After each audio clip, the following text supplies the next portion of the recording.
T-minus 30 seconds.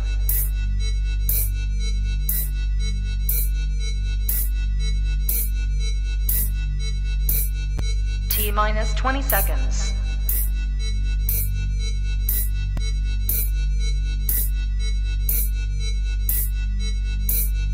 10, 9, 8, 7, 6, 5, 4, 3, 2, 1, 0.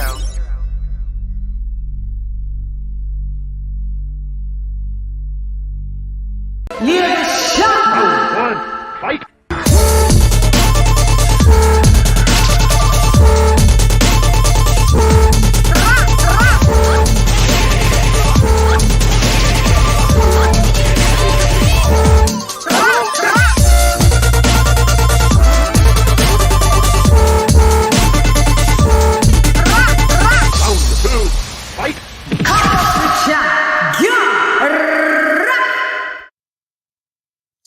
Check. Yo, how you girlies?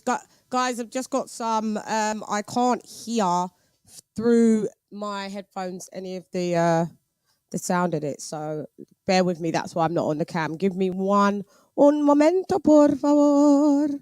Very strange. I can't hear anything.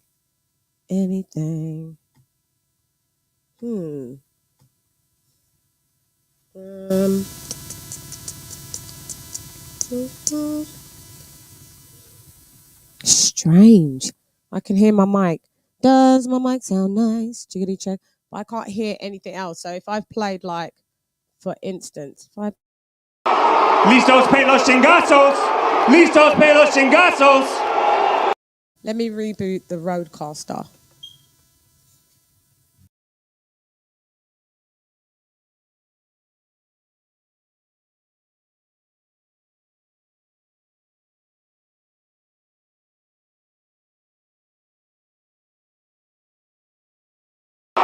¡Listos para...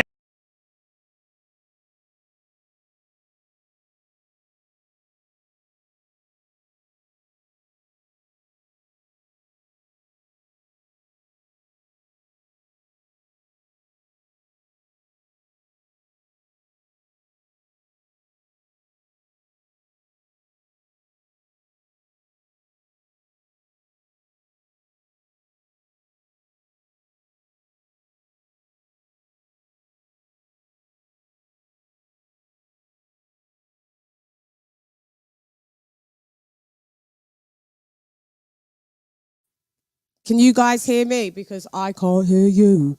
That's really strange. Trying to think what else it could be. Oh, I think I've got it. One sec. Please let this be it. ¡Listos! Got it. I've got it. It was on the actual laptop. Was muted. So, without further ado, kaboom, we in the building. Hi guys, let's give everyone a round of applause.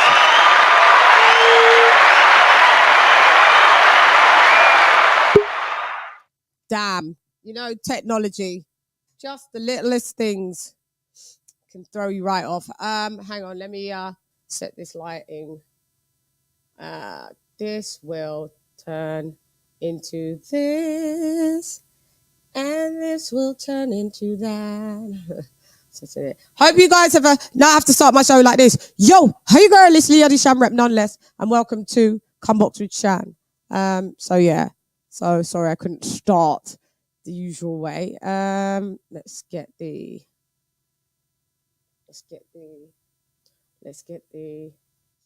Okay. I'm reloaded. All right. I'm here. Right. Okay.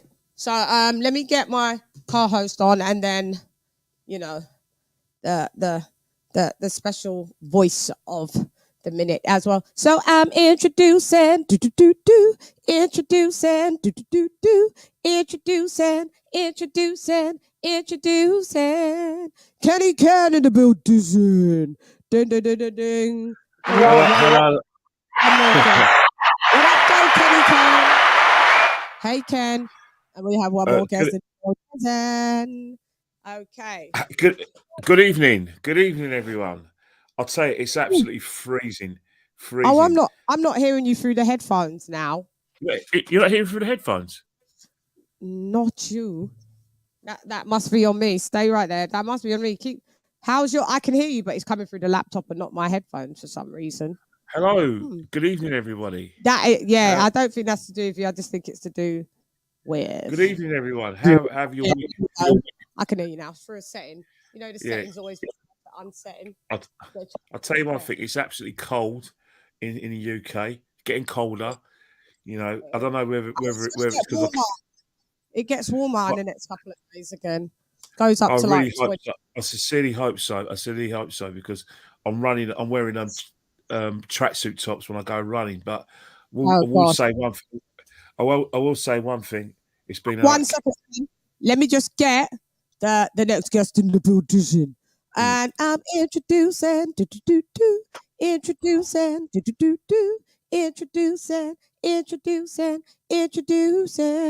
Rick Glacier. Ding, ding, ding, ding, ding. Hi, Rick. How are you? I'm good. Fine. Thank you, sir. This is my co-host, Ken in the building. Hey, Ken, how you doing?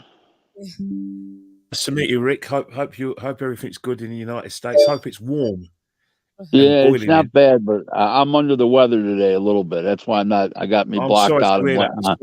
I'm laying in bed, but I promised the lady here that I would be on, and here I am, whether I'm 100% or not. So if my answers are bad, I just blame it. I'm a little delirious today. What part of the US are you in? I live in Williamsville, New York, a direct suburb of Buffalo, and we're an hour and a half below Toronto. I can tell the accent is very much a New York accent. Yeah. Upstate accent now. Yeah. Yeah. Fire away. Thank you. Thanks, Rick. So what, Kenny Ken, is there anything that you want to ask Rick? Because I'm going to talk about what's been happening, the card that we just saw, obviously, with Canelo. I need to put my the banner on. Oh, where's Rick? Oh, sorry. Yeah. I need to put the banner on.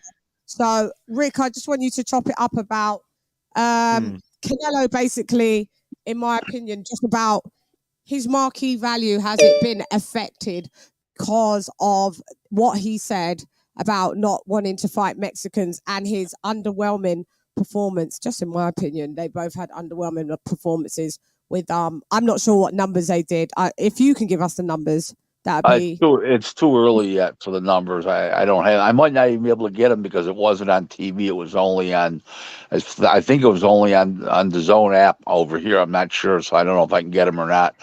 But you know, as far as the fight itself, I thought the undercard was very good, very solid. All the fights on the undercard were very good. I don't think the main event delivered the action that everybody thought it was going to be.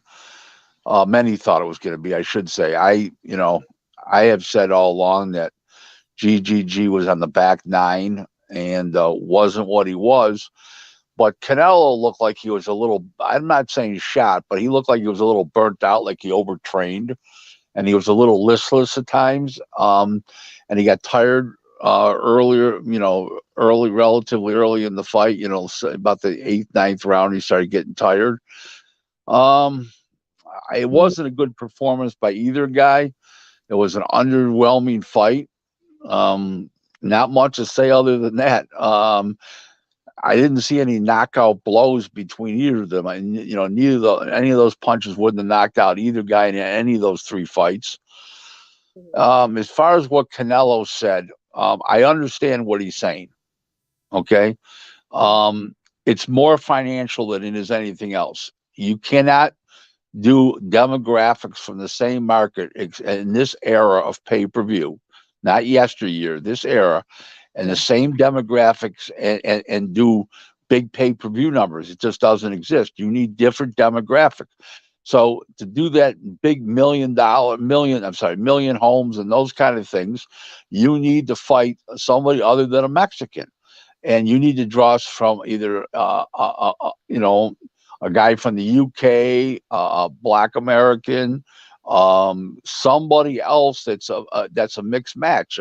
Plant was a white guy, was white, Caucasian, and you're drawing from the same demographics, and it's about money. Canelo can't make those $50 million purses fighting another Mexican. It just doesn't work because he's drawing the Mexican people. He doesn't need a Mexican to help him draw Mexican people. He needs a demographic of black. He needs a demographic white. He fought Plant. And that's why that's going on. And that's why he fought guys from the UK, because it's a different demographic. So what those demographics don't draw in the US, they draw in the UK on pay-per-view or DAZN or Sky TV or whatever the situation is, where it brings an income to supplement what he's making. So I completely understand what he's saying. He's saying it, well, I'm a proud Mexican and I don't want to fight. He's not really giving the truth why. It's financial. It's all it is. It's financial. Remember this, unless somebody's dealing on pure emotion, okay, like Anthony Joshua did right after the Usyk fight, that was emotional. Okay, everything they say is about dollars and cents. Okay, and it just does, that demographic doesn't work. Just like Spence and Crawford, it's not going to do big pay-per-view numbers. It's the same demographics. It's just different. It's not the days of Sugar Ray Leonard and Hagler and Hearns and Hagler and those kind of days. It's a different demographic. It's a different marketplace today. Because remember something, when you were talking about closed circuit TV back though in those days with the Hagler, Hearns, Leonard fights, Duran, all that kind of stuff, you were talking about people going out to the movie theater because you could only get three stations at home, which was ABC, NBC, and CBS back then. And then a few years later, Fox came into play. You didn't have cable TV. You had traditional. You had cable, but you had basic cable. Now, today, they got 500 stations. You're dealing against entertainment value with 500 other stations. So there's always something to watch. Like, I'll give you an idea.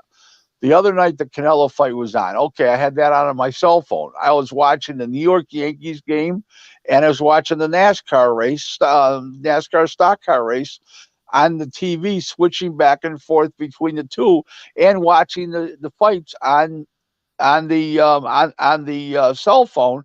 So if I wasn't in a better financial position, or wasn't a complete diehard boxing guy, I could have said to myself, I don't need to watch this. I don't need to spend $85. I'm going to watch, I'm just going to watch these sporting events on TV. Well, that's what a lot of people are doing. And other people are just stealing the feed. So basically speaking, is you have a situation is you need people from different demographics to fight each other. You can't have the same demographics today. It doesn't work. Right. Go ahead, Ken. Yeah, because I think it's very interesting what you said, but because I think at the UK, when you were talking about, in 1982, when you had the free channels, because I was in America when I was 10 in 82, and I do remember ABC, CBS and NBC, CBS, right? Three main channels. It's a bit different in England. In England, boxers during that area, your golden era, when there was rivalries and boxing was massive, we had a problem in England where we didn't get much live fights, if at all. We got the fights on either ITV or BBC One, and it was the highlights afterwards. So we knew the score in the newspaper. We watched the highlights afterwards. So basically, it was virtually by word of mouth or any sort of promotion you could do. First five sports night, a midweek sports special. You're in London now. Boxing in this country has benefited from the money that Sky Sports are putting into boxing. Also, other channels like BT Sport. So the boxers where you have a lot of choice in American sports. In England, Sky, BT Sport are revised boxing. Anti-Joshua in this country is revived boxing. Where you talk about the demographics don't allow it. In England, it's different. The demographics in England demand that Tyson Fury fights Anthony Joshua. It demands that Anthony Joshua fights Dillian White, because in England, where boxing, from what you said, you know, Canelo's saying, "Oh yeah, there's no value of fighting, you know, someone from a fellow Mexican." In England, Right. we love it. English fans Right. will buy into Canelo fighting in America because we like a rivalry in England. We're Right. we're very partisan towards one fighter. In some cases, we can like either Anthony Joshua or Fury. But if Anthony Joshua and Fury fights, it's going to be a rivalry that people are going to buy into. So I think it's very interesting to hear what you said, Rick, about the demographics, how boxing is viewed in America. And also, it's only an impression I'm getting from, it's not just from you, because I've had this conversation on this show with LadyChann, and a lot of the fact is that it's a surprise, you know, what you're saying, but it's plausible because I look at the boxers and I look at the Americans. I think there's an indifference towards boxing and boxers in the America, especially their big stars. Yet there's no indifference to Canelo, because Canelo, even though he's a Mexican, he's just as big in the United States than an American boxer. And I find it extraordinary that it would never happen. 100% correct. Yep. Yeah. Okay, so moving on with what Canelo's, do you think where does Canelo go from this fight? Because it was a lackluster performance. Obviously, he does need to have some rest. I'm just wondering, like, because people are like, who does Canelo fight next? Is it David Benavidez? Is it Jamal Charlo? Is it that? Well, I've seen It depends if he stays. He's got one more fight with Eddie Hearn, I believe. I think he's got one more fight with Eddie Hearn. If he does, it won't be. I don't think it'll be Benavidez. I think it'll be, you know, maybe that John Ryder, maybe that Eddie puts in him with John Ryder. I don't know, but I would think it wouldn't be David Benavidez if he's still with Eddie Hearn. Let me just do the super chat out the way.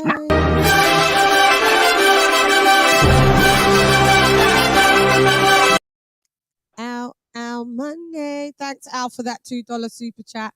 Thank you for $2 qualifies as a super chat. I know. Oh you better raise the super chat to $5.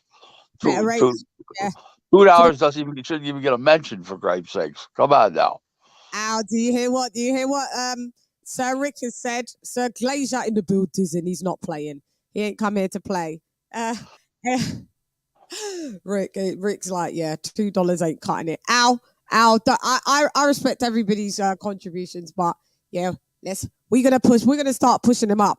That guy never heard of inflation. Holy Christ! There's inflation. Listen, real quick, I'm gonna tell you a story, and I'm reminding, because I just told somebody the story yesterday. It's really funny. So one time I'm in this bar restaurant in a hotel lobby. It was a bar restaurant, real nice place, the Hyatt Regency, and this woman of the night came up to me, and she thought I was interested. And I said, and so she tries, soliciting me, and I'm not going for that. A girlfriend and everything, and I'm not going to go for that. Especially, I mean, she wanted too much money. Besides, I wouldn't have gone with her anyways. But she wanted too much money, and I value my money too closely. And make a long story short, she finally says to me, "You're not interested, are you?" I said, "Whoever said I was?" He says, "Well, I assumed you were. You were looking at me." I says, "I'm legally blind, ma'am." But which I am. Go.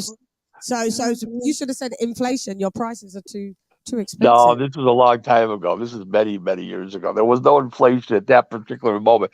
We've always had inflation, but we haven't had inflation like 30% in 1 year, 35%, which we have now. So it's crazy. Yeah, but going back to the boxing, Canelo needs to fight John Ryder somebody like that who he should be able to beat, and who brings a different demographics, to the table. Somebody like that, and that's Yeah. that's how I feel about it. Yeah. And you watching that fight, was it? I found it so.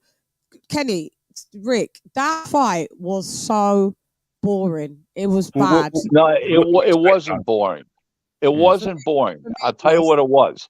It wasn't what people expected it to be, so you thought it was boring. It really wasn't that bad, but you expected more. Kenny, would you say that's a good description? 100%. I think what's happened is that we do this a lot in boxing. We really, really build up the rivalry, and it's all about putting bums in seats. I think that the hardest thing after putting bums in seats and getting the TV involved, getting the sponsors involved, is getting the fighters to produce. It doesn't always happen that way. I know it's not connected, but I was one of those 90,000 fans that went to Wembley to see Dillian Whyte, my boy, fight Tyson Fury, my boy. But only got 6 rounds. Dillian Whyte started the first round as a southpaw. It wasn't. But that's one of the things. It's a very hard. And you remember one thing is that these two had a rivalry. There was controversy for the first fight, and definitely the second fight. So by the time you get a third fight, the levels between both fighters are different now. Canelo is a world champion fighter. He's fighting at different weights. You lot know it was boring. We saw two other fights. It was. But boring.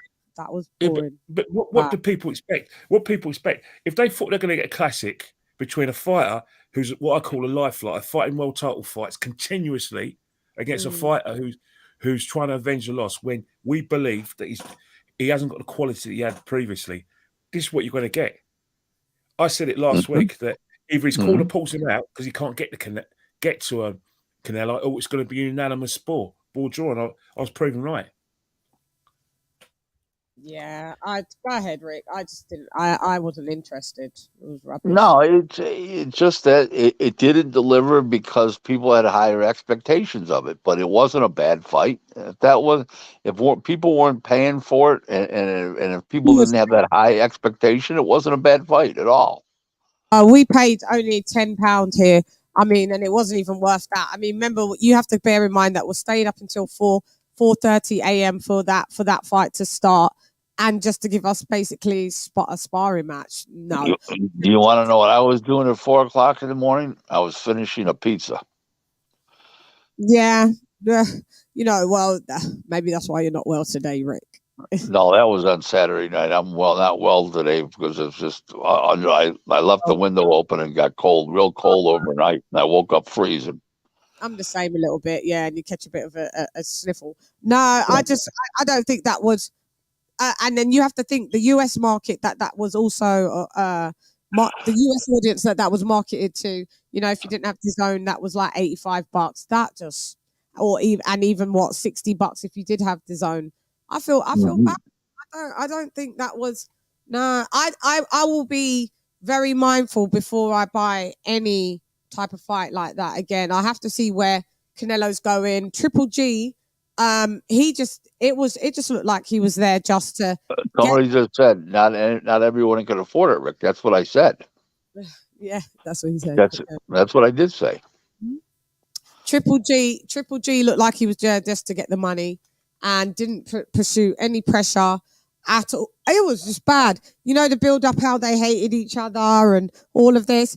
There was no sense of urgency. Maybe because Canelo had a wrist injury. I don't know, because he then later said that he had a wrist. No, I had said going in that it was going to be the great fight that everybody thought it was going to be, because GGG was going to go for it, because he's still, whether he won or lost, he's still going to have his world middleweight titles to fall back on, and that's basically what happened.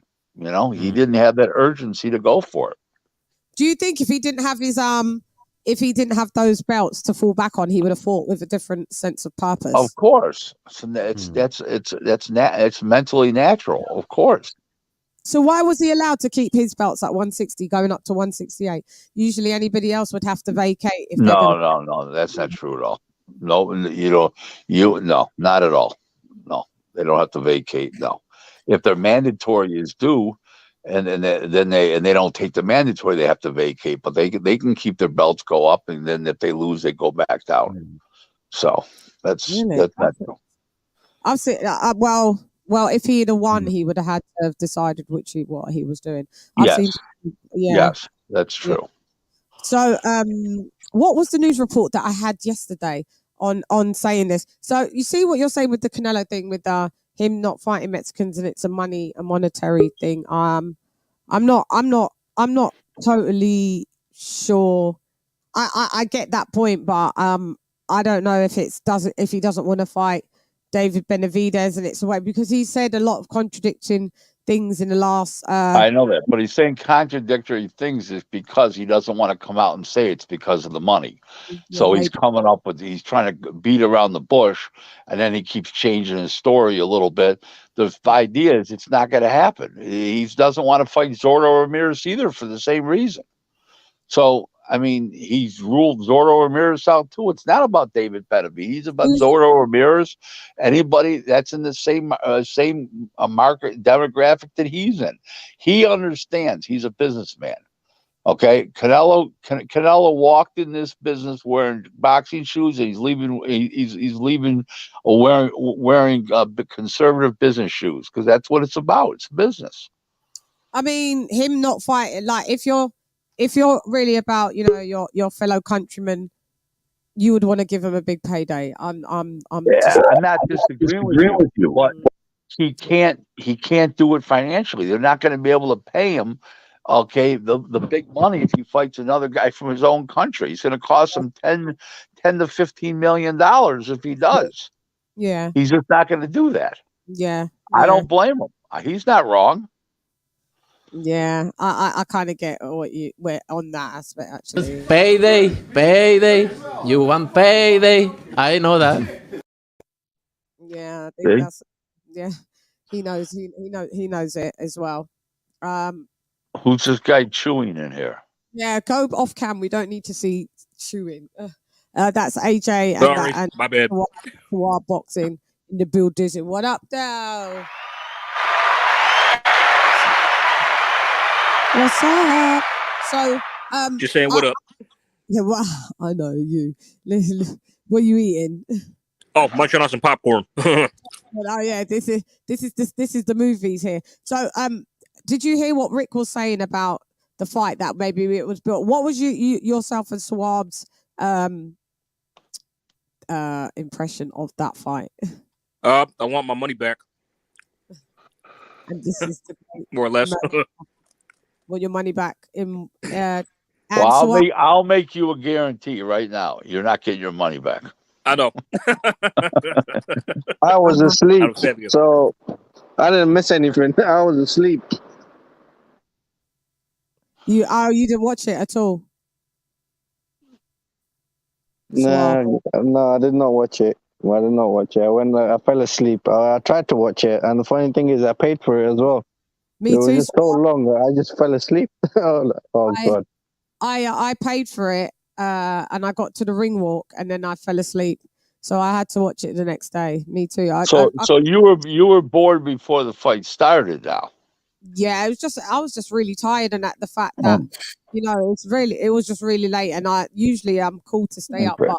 I thought you were bored because of the action, tired. Okay, so it was beforehand. Okay. Yeah, I was really tired anyway. But I mean, then when I did watch it, I was bored to bits.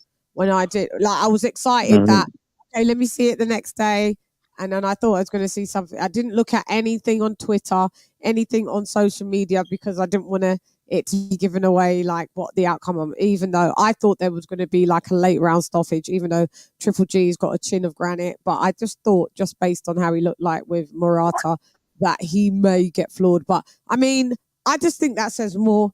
I mean, Canelo should have got him out of there. I'm sorry. It says more about Triple G and a bit less about Canelo in this instance, just in my humble opinion. He's 40. He's nearly 41 years old, and Canelo's 32. And you just didn't get. You went the distance. You went the distance with him two other times. I don't know. I was highly unimpressed. I mean, Chan, it's funny you say that because I picked Canelo by KO. That was my prediction, but I just got this gut feeling. I think this fight's going the distance. I got a strong feeling. That's what I thought. I just felt that in my soul. You know what I mean? In my core. Yeah, and it went and did that. Yep. So yeah, I don't know where Canelo. He said he'll be coming back maybe next year, May or September, because you know he has to have some operations on his wrist. He does deserve a rest for sure because he has been very active, and that is wear and tear on his body. I just don't know. I'm just not that high on him as I used to be. I used to be quite high on Canelo, very high on Canelo, and I'm just not as high on him anymore. I don't know. It seems like the glitter has worn off for me. Like he's because we're seeing the subpar performances. You think, or yeah, I'm starting to see chinks in the armor, some cracks there, like just some contradictions. I know the type of fighters that give him problems, and that he's not really fighting them, and yeah, I can see that he maneuvers his way through boxing totally different than anybody else has to, and I kind of know why. It's just kind of like there's certain fighters that he can avoid because he's Canelo, and I don't like it, so I can't really rock with it. gotcha. Can I ask Rick a question? Yeah, of course you can. Hey, Rick, when do you think Canelo's going to be obligated to fulfill a mandatory? That is well. That's a great question. I don't know. You know, I know the WBC is not going to look to force a mandatory. The WBO is not for now because they have to have Andrade fight Zach Parker. So the winner of that fight can fight Canelo, but that'll be down the road a little bit too. Probably not for another year, probably. I would say by the time he comes back, somebody will be shoving a man. But the problem is he'll just give up the title then. He won't care. You know, he'll say, well, it's 3% in fees I don't have to pay now, if he gives up one title. So, you know, he might do the Josh Taylor thing, give up 3 titles and keep one. Who knows? Yeah, because I don't see the Benavidez fight happening, if I'm being honest. I mean, I know that's probably a fight that, you know, just a small section of fans have been clamoring for, and I'd like to see it too, but I just don't. Yeah, I don't see it happening. Yeah. What say you guys? With what? Say that. Sorry, I was just typing in the chat, so I didn't hear what you just said. With Canelo fighting Benavidez. Anybody see that happening? Well, Benavidez is just re-signed to the PBC, and you know, on a free fight deal, don't get that either. I mean, you know, the dad's saying one thing. David saying another thing, that he's not getting the fights that he wants, and the dad saying that he is getting the fights that he wants, and that, you know, that they want to end their career with Al Heyman. So I don't know what's going on over there, to be honest. Some guy's career has ended with Al Heyman, but it wasn't intentional. Yeah, that's what I'm saying. So also I will bring this up because I caught a bit of Coach Malachi's shouts out to Coach Malachi. He had Johnny Rice on, and it was quite sad to hear what I caught, like the last bit. Johnny Rice basically was explaining about, you know, the no money. So that last fight that he had maybe in January, you know, when was he the one who beat Michael Coffey? Yeah, oh, and then so PBC signed him for 100,000. You know, he's never had another fight since. He's got tax problems. He's on a payment plan with the IRS. He doesn't have good enough credit to get a house on a mortgage, so he has to try and make some money to buy it outright. He's got a new wife. He has to shoot dice, try and gamble every day. He has like a schedule what he has to do. He goes to the gym, then he shoots dice and gambles like every day to try and like keep money afloat. It's sad. Wow. And everybody's like, oh, PBC is the place to be. Houseway? No. Yeah, okay. That is. What do you think about that, Rick? That fighters have to do that, and there's no fights for him. I've said that about Al Heyman for a long time. Yeah, you hear 30 fighters on TV screaming, "Thank you, Al Heyman." What about the other 225 fighters he has? 220 fighters he has that signed these ridiculous life away, don't get any work. So I've said it all along. It's just proving my point. It's not good enough. Kenny, did you hear what I was saying with like the PBC fighter, that he's basically on a payment plan? He gave up his job as a as a bouncer because he upset the apple cart. He's a guy called Jonathan Rice, and he beat Michael Coffey, who had sparred with Deontay Wilder, was supposed to be basically the second coming of Jesus Christ. Well, you know, and then he beat him. I think he beat him. Did he beat him? He was just the second coming after the first one. Yeah. Yeah, then he beat him again. He beat him twice. Yeah. Beat him twice. And then Al Heyman signed him $100,000. He goes and gives up his job and has never had a fight ever since. And like, obviously, he broke down where the money has to go. He can't pay his IRS tax. He can't pay his tax bill. He can't get a house on a mortgage on credit. He has to play, you know, gambling, shooting the dice. Yeah. It's sad. See, the thing is, that was happening to a lot of boxers, you know, years back. But I would have thought with nowadays, you know, the fact that, you know, boxers get better played and there's better deals for boxers. You know, I'm shocked. I'm not shocked it's happened to him by any chance.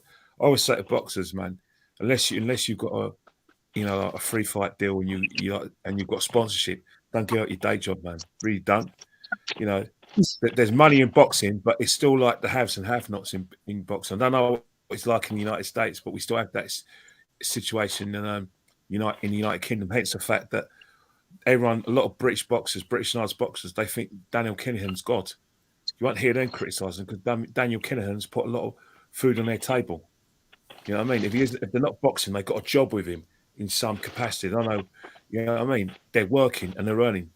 You know what I mean? He doesn't take much of their management. Someone, as well. hang on one second. I can hear background noise and it's annoying me. So whoever that scrapey background noise. That was me, and I was getting a beverage together out of the thing. I'm getting a little dehydrated. I'm sorry. It's okay. Go ahead. Go ahead, Kenny. Sorry. No, I'm just saying is that, you know, there is still have and have-nots in boxing, and you know. Certain you know, managers or who are seen as pariahs to boxers, they're the next best thing. You know what I mean? I keep hearing that PBC so great over there, though. That this is what I'm saying. I mean, you know, like our third tier top fighters over here and stuff. You know, they know that they will still have a job. Like even Jack Catterall, you know, he still had his job going into the Josh Taylor fight. You know, they know what it is. They know what they get, but. You know, if you're gonna be put on a contract with what's deemed as a major, well, he's an advisor just to try and go around the is it the Muhammad Ali Act? But really, you know, he is a promotional company. If you're signed up for a couple fight deal or a multi-fight deal, you're only given 100 bags, by the way, and since you've done a great feat by upsetting the apple cart, beating somebody twice that you wasn't deemed to beat because he's like 15-6, right? And then you're just not offered any more fights and you're just forgotten. I mean, I don't think Al Heyman's on the phone to him saying, you know, let's come up with this plan. I think that shouldn't be allowed. The dude's given up his job. Now he's thinking that he has to go back to work. Go ahead, well, Rick. It's something you do when you sign up for the double. That's what he did. Nothing else you can say about it. I mean, nobody forced him into signing up with Heyman. That was his own volition, and he thought that was Daddy Big Bucks, and he's finding out it's Daddy Shortstop. Yeah, it's not Daddy Warbucks at all. There's no Daddy Warbucks here. What you talking about, mister? What you talking about, Willis? What you talking about, Manny? What you talking about, Dad? What you talking about, Willis? Yeah, what you talking about, Al? Yeah, there's nothing going on around there. So I could just imagine with all the go ahead, Suab. Yeah, sorry, I just came from work. I'm just sat on my table and I was like, I just want to give my thoughts on the okay, Canelo fight. When someone's talking, always just let them finish. Oh, sorry. I thought they were finished. Always let them finish because then you just let them make me miss my point or forget what I was going to say. It's just everybody has to just finish their point and then. No, sorry, I thought they were finished because I didn't hear anything. No, I went. Go ahead. My apologies. You can go ahead, Chan. No, I've forgotten it now, so it doesn't matter. So go ahead. I'm sorry. I'm sorry. All right. I hope everyone's doing well. Basically, Canelo, it was bad, to be honest. His performance was bad. He's a 40-year-old Triple G. I expected him to be a bit more dominant. I didn't. Everybody was saying that he's going to knock him out. I personally didn't see it because he has not been dropped in his career yet, despite his weaker opponents. Maybe that's one reason why he hasn't been dropped. He hasn't been dropped at all. So I didn't see it, but I was expecting a couple knockdowns. But even that didn't happen. The fight was very, very boring, to be honest. It was like says sparring, back and forth. There was loads of opportunities when Canelo could have jumped him. I think, obviously, I didn't watch the fight. I paid for it, but then I fell asleep. But when I was watching the highlights, I was literally screaming, "Jump him! Like, go for it! Jump him!" Like the same way I was going to Anthony Joshua against Usyk. I was screaming my lungs out. Why is he not jumping him? Like, bro, go ahead, man. Go for it. He would land a couple shots and then he would reset again. Land a couple shots, then reset again. You were dominating him. But Canelo, I think he's a bit not there for me at the moment. Me either. Yeah, that's my thoughts. What do you say, Rick? I think he's just a little burnt out. I think the hurt wrist and he's a little burnt out. The combination to him, and maybe overtrained. You think he's gonna come back and face Bivol again? No, no way. That's about. He's saying he is. That's a bad business move. I'm sure he said it now. He'll come. It is a bad move, but I'm sure he said, he'd be up for fight. Didn't one of you guys hear him say that the other day? He did. He said that post fight. He said he did. God. Yeah, but that's his pride talking. That's his pride talking. Yeah, I don't believe you, Canelo. Yeah, and if you are thinking about that, maybe you should unthink about that. To be honest, it's not going to be the great move coming off a win. I just don't know where he really goes. Like Rick saying, John Ryder. Do you guys think John Ryder? I'd say he would get a couple mandatory now, easy layoffs. You know what I mean? Coming back in May. But who's his Mandos though? That's the question. Well, David Benavidez won WBC. David Benavidez, who I don't know who his IBF is or WBA, but the WBO that's going to be sorted out between Andre and Zach Parker if that fight, if it happens, has been postponed again. That cursed fight. That fight is so cursed. Let me pull up the Who do we need to see? The WBA ranking and IBF. Yeah. And the IBF for super middle. IBF, super middle. By the way, can I ask Rick something else? Oh, yeah, just talk. Hey Rick, I usually like to have a lot of fun with this topic. It's two questions. I feel like I know what you're gonna say, but I'll ask anyway. Keith Thurman, does he ever fight Boots Ennis, and who wins that fight? I don't know if he ever fights him, but I can't tell you that. But I will tell you, Boots mops the floor with him. That's exactly what I thought. Who did you say, AJ? Oh well, I just asked, does he think Boots will beat Keith Thurman? And he said he thinks he mops the floor with him. I think the same thing, and Keith knows that too. That's why he won't go anywhere near him. Yeah, I'm sick of over there anyway. Yeah, I don't know what's happening over there. Okay, so let me show you. This is Cruiser. Let me just share this screen so you guys can have a little look over here. Okay. Then we can see who's on the agenda. IBF rankings. There we go. Yo. So super middle, we are here. Oh, number 2 is vacant.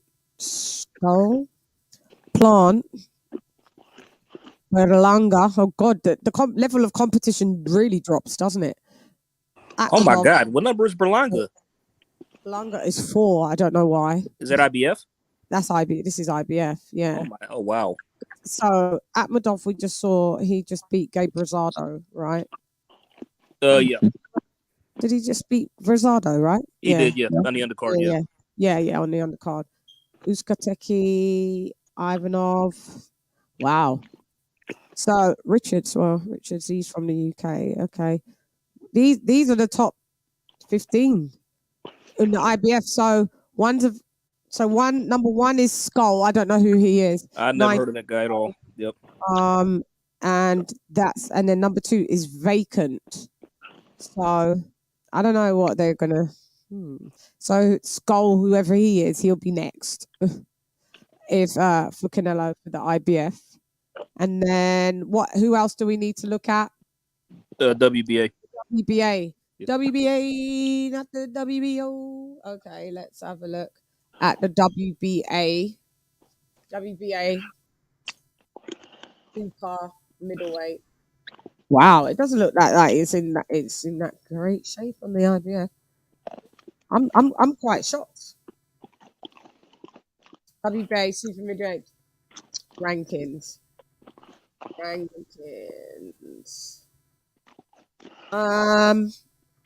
You lot are all chomping at the bits, isn't it? You lot are really. That's what I suggest. Oh, it's not like fucking matters anyways, but in my opinion, he should just go clear out the PBC. They ain't got no. I don't think they will even allow that because they ain't got no money now. Like they're in. Rick, give us the rundown of like Fox and what shape they're in. While I just think, because it looks like that. I heard there was only like 2 more fights or stuff. 2 more fights left on their card on their contract. Is there any? Well, he's going to end up with Showtime or Showtime switch over to Paramount, and they're not going to have the funds to do those kind of fights. He's being funded by the networks. I mean, Heyman is. That's really what it amounts to now.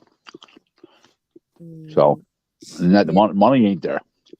Money ain't there. That's what I'm saying. This is what I'm saying. So there ain't no money over at PBC. So this is Adios Yerboss Nuli is number 1. If one time John Ryder number 2. Oh wow, he's high. Number 3. Anthony Durrell 4. Bazin 5. Rocky Field. What? Hold on. Wait. Rocky Fielding. Rocky Fielding is number 6. Wow, that's quite. That's a shock. That's shocking. That's what I was like. What's he done in the last 2 years? Yeah. Rory, that's weird. Belanga again, 8. Nicholson, Mosley Jr. So basically, this is the next guy up. Whoever it. Do you guys know who he is? I have no idea. No, I don't. No idea. No. Something interesting. Christian and Billy is number 3 with the WBC. I noticed. Who? He can't draw 4 people. Christian and Billy, he's number 3 with the WBC. He fought with a couple weeks ago on that Canada card. No clue. Yeah, he can't draw 3 people. Nope. This guy's from Kazakhstan. Okay, yeah. Okay, so age 35. I don't know. This would be the next person up for the WBA. It's not looking that fruitful.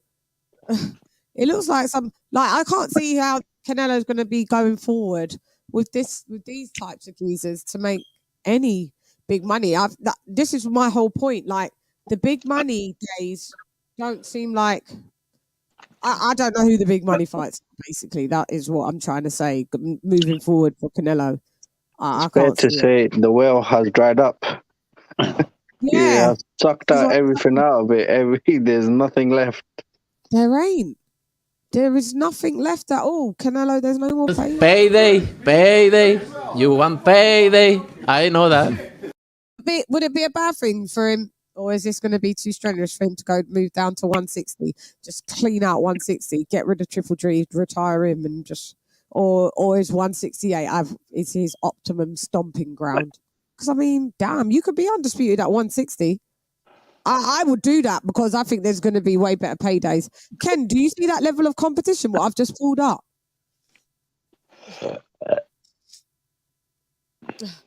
I must admit, I was flabbergasted, man, about the whole situation. It's very depressing.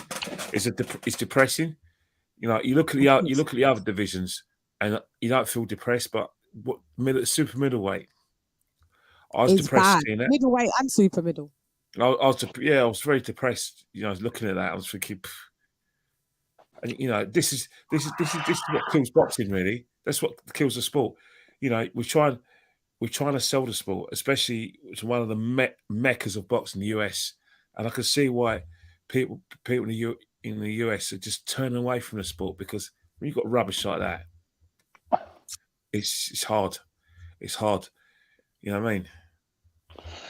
Yeah, but I don't agree with you. Yeah, Keith, I'll tell you why. Because if you take away Canelo out of the super middleweight division, everybody's pretty equal. In other words, Zorro Ramirez is equal with Benavidez. I don't know who'd win that fight.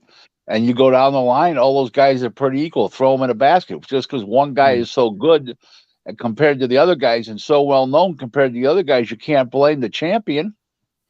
Yeah, no, we're not blaming Canelo at all. It's like you've got a cash cow in a division where it doesn't look like anybody else warrants £2. Well, the reason why that's happened is he already beat all the other guys, and when he started winning the titles one by one, 4 fights in a row, so that's how it happened. I would just retire looking at that. That would make me retire looking at what. I mean, because like who in those rankings could pose a challenge to him? That's what I'm saying. I don't know. This is my whole point.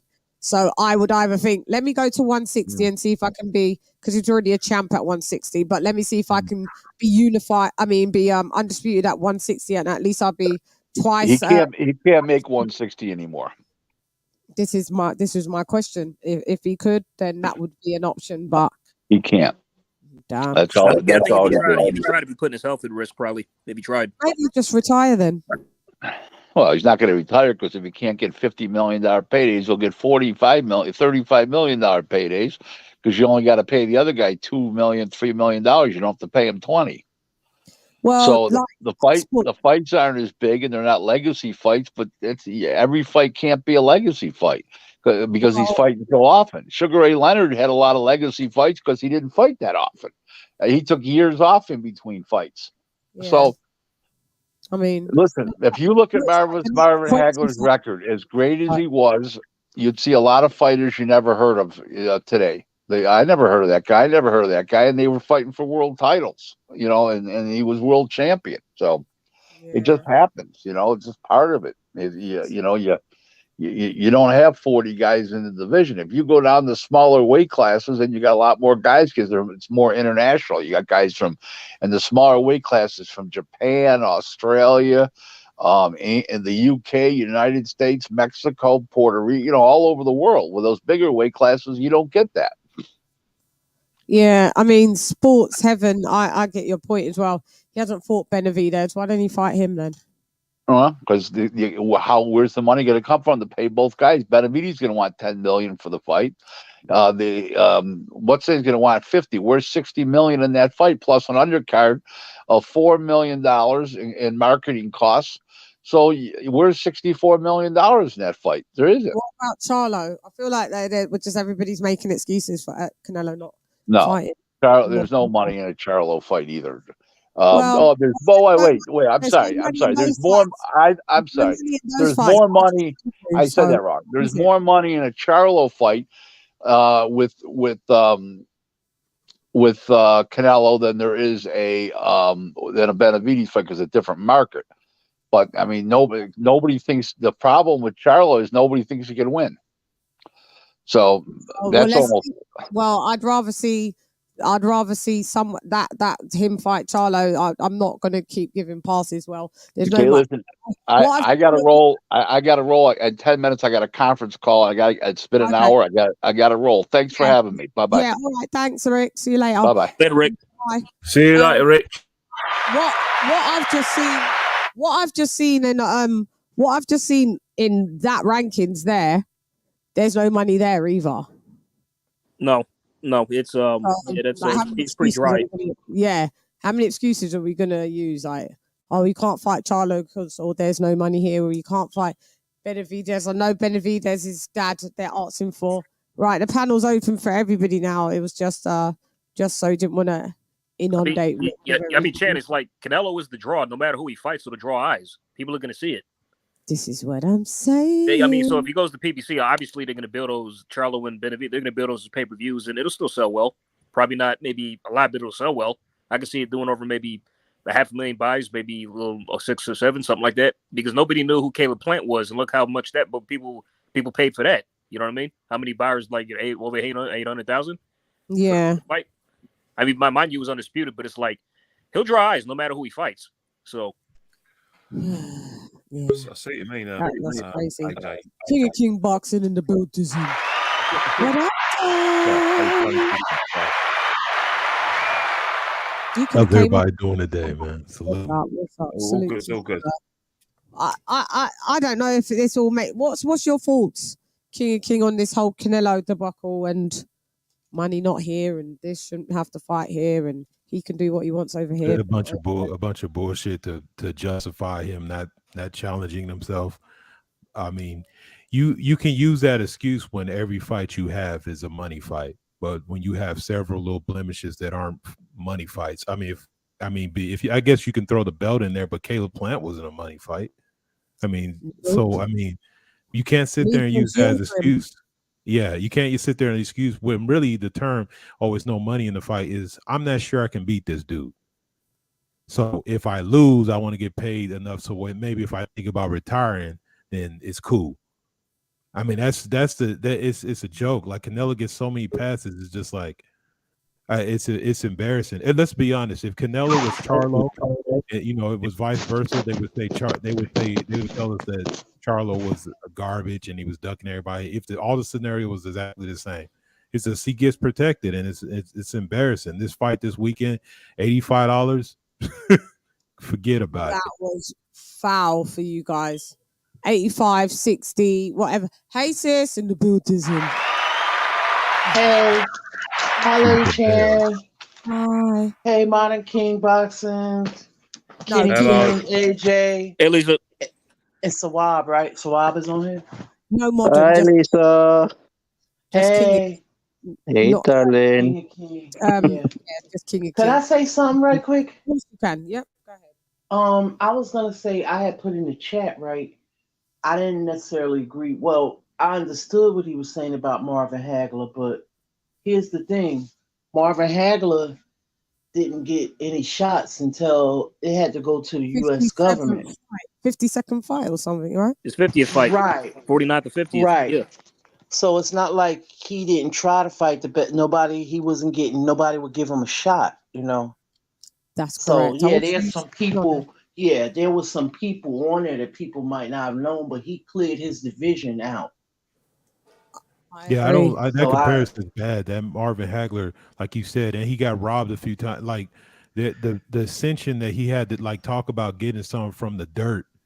I mean, when you're in a position where he was the avoided guy. He probably, if he fought today, they'd be talking about he ain't no money. Like if Canelo and him were supposed to be fighting, they'd be talking about Marvin Hagler. He doesn't bring no money to the table. I mean, that's literally that's the position he would be in nowadays. He had to take those fights. He took any fight he could because, like I said, nobody would fight him. So he had to force himself in position. And back then, when you have basically one belt you can't avoid a dude. I'm the champion at 160.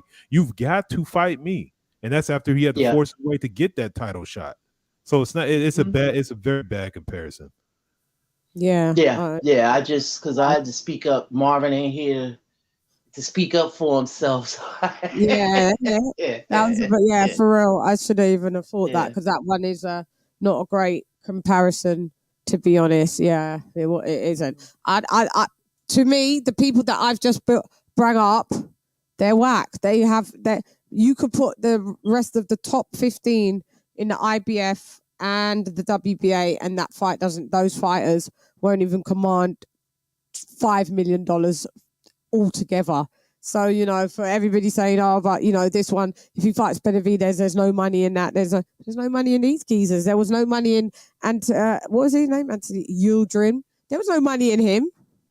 So it's just like, the Canelo excuses is like, he can do whatever he wants. And I'm not really down for that. That's why I used to be high on him, and then I just started to be like, If you think about it, there was no money in the Bivol fight because from what I heard, Bivol took forever for them to pay him. I don't even know if they still paid him or not. I don't even know if he still got his money.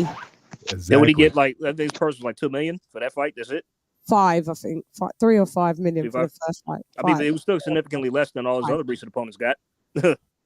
Yeah, it was the least. I think that. Yeah, I think it was. Yeah, because I think Callum Smith got about 4 or 5, and then Callum it went Smith got like 8.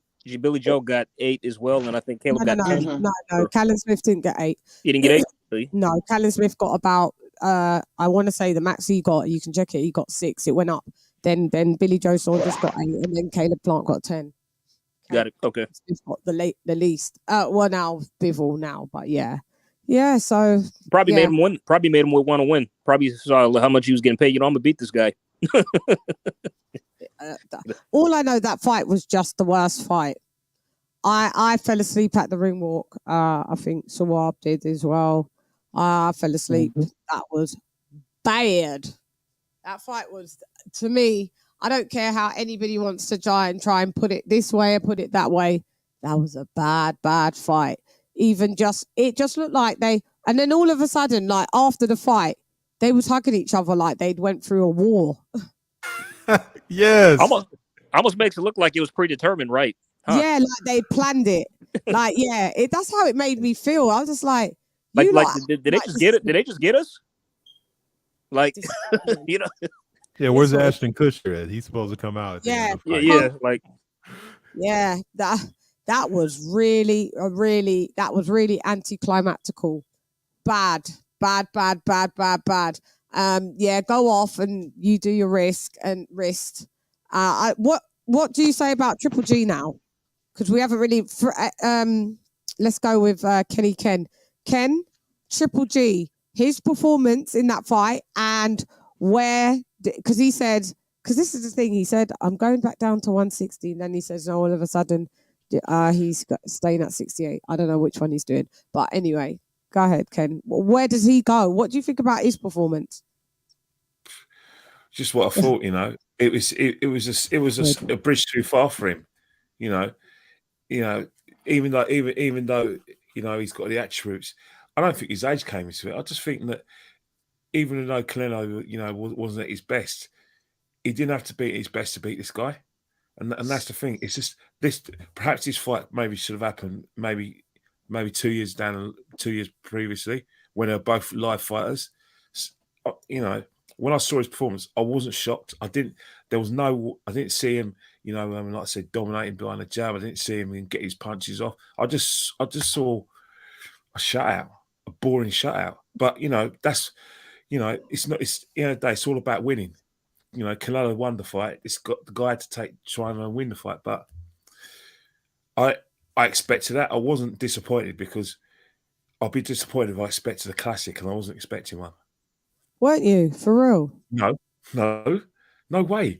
I wasn't jumping up and down when this fight got announced. No, neither was I. But I was hoping that it was going to be a bit more than the fucking. The only thing about this, the only thing about this fight that was noticeable is that the majority of boxing fans wanted Triple G to dethrone Canelo, especially Danny. Apart from that, there was nothing during the fight that excited anyone.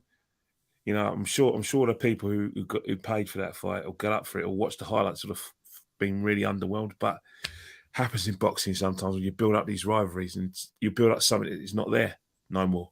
Yeah, Ron, you're taking the piss with your 99 cents. I should give you half a bugle for that. Oh wow.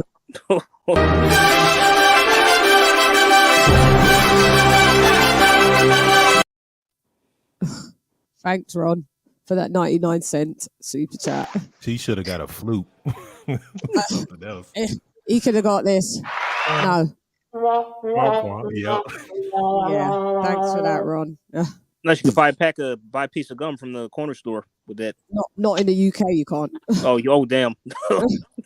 99 cents. Yeah, I hear what you're saying, Kenny Ken. AJ, your analogy on Triple G and what up? Well, I mean, you'll probably disagree with me when I say this, even though his performance was pretty much very dismal. he actually did do a lot better than Canelo's opponents in 168, believe it or not. I mean, he hung in there, uses survive stuff like that. I mean, because all the other guys got dominated or pretty much knocked out or stopped. And he did a good job of weathering the storm and just really surviving, I guess. And so, you know, even though we could tell, like, he's old now, it's like he still did a lot better than his recent opposition in 168. So got to give him credit for that, I guess.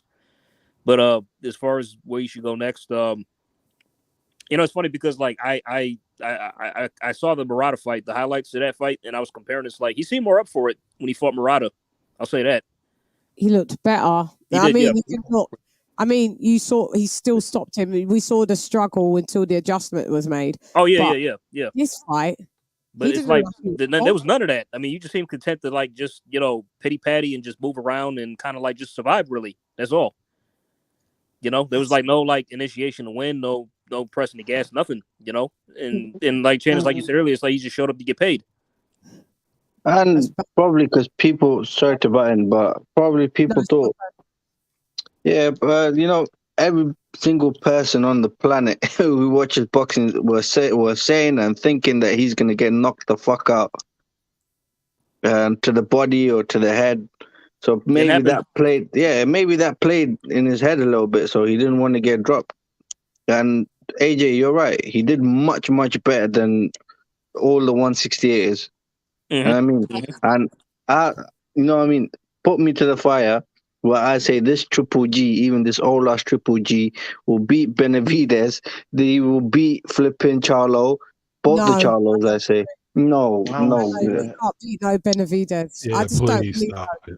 Yeah, you're going too far. But Benavidez is... trust me. What has Benavidez done? No. What's Triple G done? At 168. Okay, put that Benavidez in with with Canelo. What happens?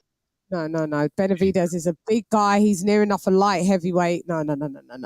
He's going to give Canelo a run for his Ross Clark money. I'm telling you that.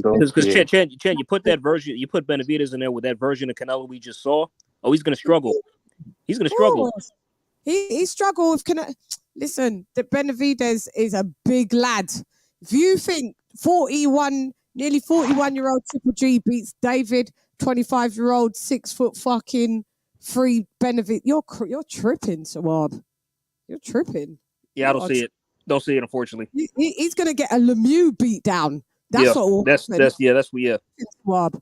Go ahead, King of King, and then on to Lisa.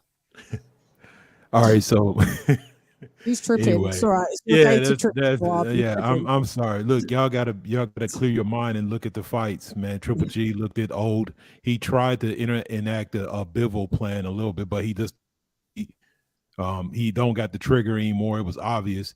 And the bad part about for Canelo is see, as I watch Canelo more and more, he is truly a counterpuncher. And if somebody is not engaging with him, it is going to be a snooze fest. You got like I said, if Canelo fights a Benavidez, you know, that is probably a better fight for like as action. You'll actually see some, but Benavidez is overwhelming. This ain't no small kid, and he's young and he's hungry. But we keep on having hypothetical fights because he won't fight none of these dudes. And I put that on Benavidez. He did some shit that put himself in that position. If he took care of business, the only way for Canelo to get undisputed is he would have had to go through him. You know, it is what it is. But no, Triple G, like I say, he looked like a 40-year-old fighter. He looked like a dude that couldn't get off the gun. And you guys is trying to set Triple G up to get murdered. If him in there with Benavidez, he washes that dude. I mean, I'm sorry. You guys can say what you want, but that's just being, it's just being unrealistic. It's just like he's way too much. It would be like, look, Triple G had trouble with Demerchico. So you want to tell me that Benavidez, a bigger dude who hits harder, more relentless, isn't going to go all the way through Triple G, who's had one fight at 168 just to get a paycheck from Canelo? Come on, man. So please vindicate yourself. You're from the UK. Come on, what's happening? Don't leave us out. Listen, I genuinely believe that. I'm not saying I'm right, but I don't see it. Listen, Golovkin has never been dropped. If Canelo can't drop him, you're telling me Benavidez is going to drop him? Suab, look at the size and weight difference, even though they're in the same weight category, but what they would naturally both walk around at and the age difference, Suab. Go ahead. Do you want me to pull up David Benavidez's box, right? To remind you, please don't let me have to do it. The geezer is I don't see campaigning. nothing. Maybe he has to prove me wrong until I see it, but until then, I don't think Benavidez is that special. He's thinking of campaigning at 175, and that is still him having to fucking cut weight to make Thinking and doing is 2 different things. Suab. He's 6'3". It doesn't matter about thinking and thingy. He's sick. What? All right, Suab. What do you think he walks around at then? Probably 200. Okay, so therefore you've just answered your own question. Moving along swiftly. I ain't got time for this shit right now. Yeah. So I mean, plus David is killing himself to stay super middle. He needs to go up to 175. and him going up to 175, AJ, he still has to cut weight. He still has to make. I mean, like, doesn't he naturally cut weight? He's pretty much a cruiserweight who's like, on a diet. Who's fighting weight. And Suab is telling me Triple G beats him. Canelo beats I'm him. sticking to my guns. Yes, that's what I believe is my opinion. I thought you knew boxing. I thought you did. Listen, maybe I don't know boxing as much, but it's my opinion because I don't see Benavidez doing anything special. Nobody's saying his he level hasn't fought anyone. He hasn't fought anyone. No, you're getting it wrong. Nobody's saying his level of competition has been formidable, Suab. But the laws of physics, if you just saw Dimitri Bivol, who is not the biggest 175-pounder, beat the brakes off of Saul Canelo Alvarez, what do you think a cruiserweight's going to do, Suab?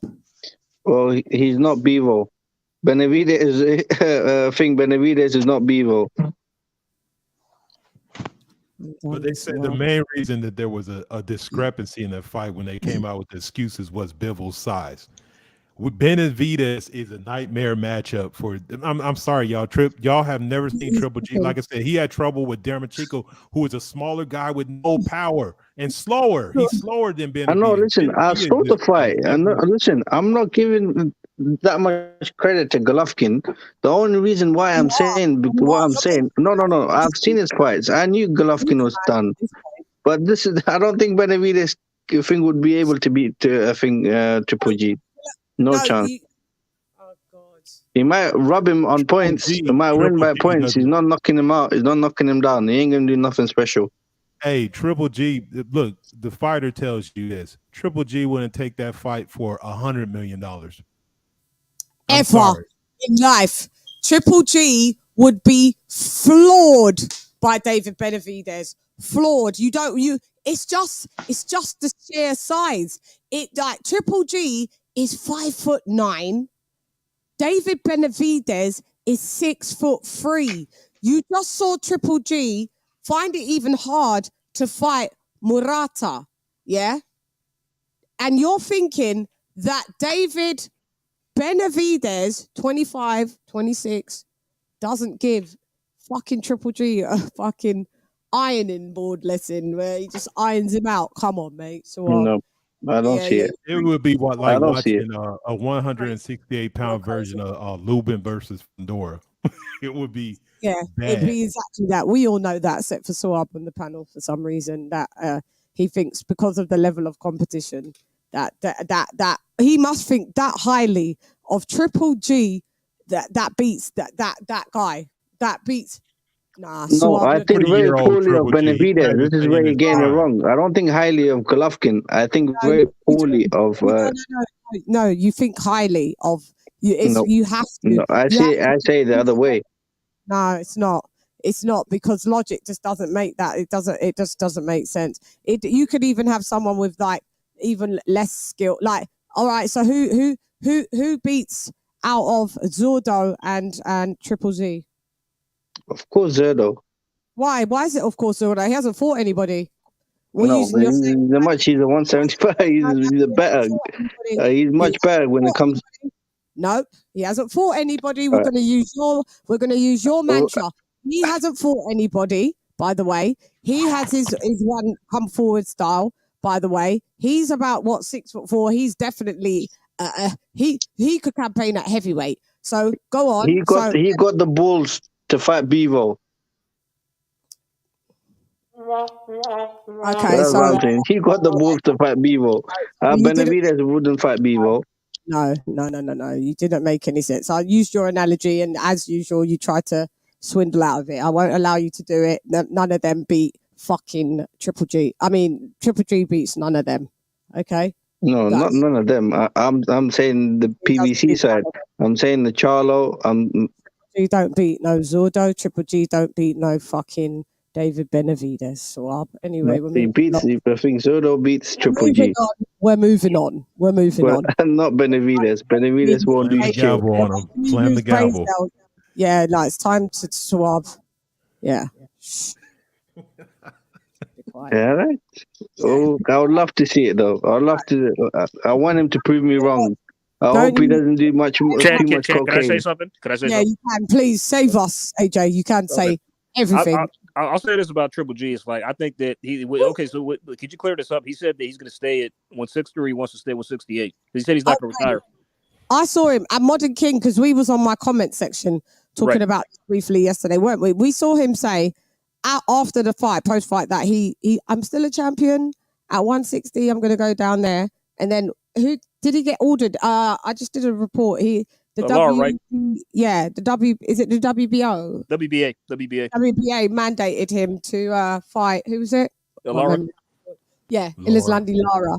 And then all of a sudden, what are we hearing? I just see in the group chat that he's staying at 168. Can anybody shed light on that? Because anybody? Yeah. No, okay. no. He just. There was an article on Boxing Scene. It was just saying that he said that he would take fights at 168 if the offers were, a good offer, a great offer, like a money offer. You know what I mean? So he is technically still going to come down to 160, though. Yeah, he has to because that's where he campaigns. That's where his belts are. Oh, okay. So I was right then. So there's no change. He's going down at 160, just normal if there's a fight at 168. But yeah, I think honestly he should have one more fight than retire. Everyone was like making a big deal, like, oh my god, he said one thing and now he's doing another. No, he's not. He's going back to 160. I mean, do you guys think he should retire now or have one more fight to retire? I think he should probably have one more fight than maybe retire. All right. So who does he fight? Because who's got the other belts? Yanni Beck just got the WBO. He was upgraded to full champ. Mm-hmm. And Charlo's got the WBC. And I don't see. You know what? Call me crazy. That'd be a good fight. I think he could probably beat Charlo still. If I'm being honest, wouldn't be surprised. I don't know. Yes. He's kind of swerving Chan a bit. I think Really? because I still Really, Chan? No, You think Golovkin can't beat Charlo? He's got more. Yeah, no, I'm saying there's basically way more reasons that I could say that he definitely can beat Charlo than he does beat fucking Benavidez. If I have to pick out the two, I'm going to pick that he can beat Charlo because of his power punches, his skill. Yes. But what I want people to know is that all of this boosts up for Triple G. He's a good fighter, but he ain't fought no one. He sat on his ass and he's waited for Canelo at 3 different periods of time in his life.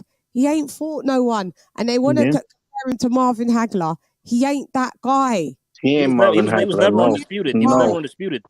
It's never undisputed. It's never undisputed. Listen, I'm not. I like watching Triple G when he's on, whenever, whatever. But I just take it for what it is, and I'm not going to allow people to be like, well, he's a Hall of Famer. I don't know why. I don't know how he's a Hall of Famer. How is he a Hall? Tell me why Triple G would qualify, and we're playing devil's advocates because everyone will say we don't know what makes the qualifications of being in the Hall of Fame. Just say that we do.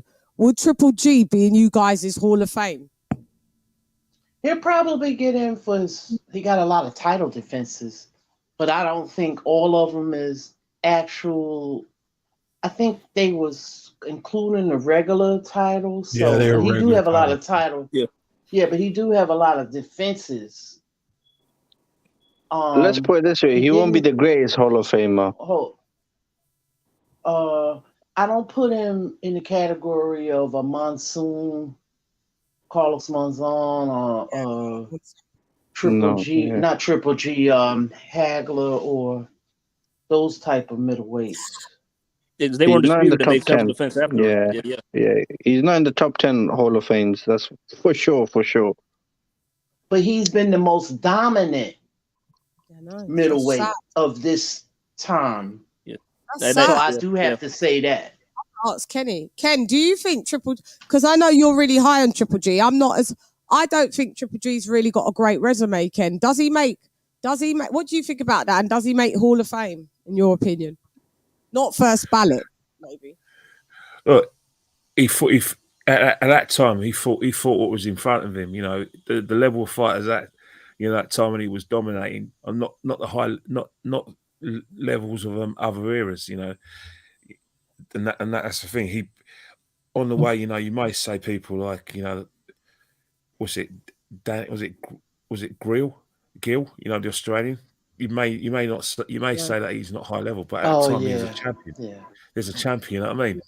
And then you've got what's it? My guy from Barnet. I see him quite a few times on the bus. What's his name? Chelsea fan. Oh God, he's Chelsea fan. He won the world title as well. He beat Danny Gill as well. Australia. Pull up the resume. Let's have a look. Was it David Lemieux? No. That's when he first won his first. So he was beating virtually what was in front of him, and at that time he had a big reputation as a big right hand. No one really wanted to fight him, and he was knocking people out. He had a perfect record. So when you look at how it, like I said, his record at the time, you may look at the level of opponents, but the record itself, the knockouts, the fact that he held the title for quite a long time, I'll put him in the Hall of Fame. You know what? All day long. By the way, Ken, question, just right quick. Ken, like, is Dave Lemieux the only the reigning champion he ever fought? Let me have a check. I think so. Yeah, because everybody else kind of like gave up their belts to not fight him, right? More or less. Well, sure. Let's have a look. He's got this done. He's not 5'10.5", by the way. He's not. Oh, hell no. He's like 5'10", ain't he? He's not even 5'10". He's like 5'9". 5'9". Probably 9. Yeah, 9. I'd say that. Yeah. Canelo's like 5'7.5". They need to stop with all this shit on their line. Exaggerating heights and shit. I know. Exaggerate heights. Just the way Tyson Fury is 6'9". He's 6'7". Yeah, he's 6'7". I think he's about 6'8". Let's have a look. You know he stands on his tippy toes in photos, right? Tyson Fury. Yeah.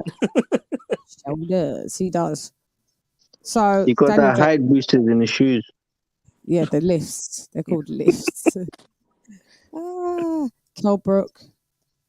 Dominic White. Oh yeah, Kelbrook got his face shattered. Kelbrook. Martin Murray.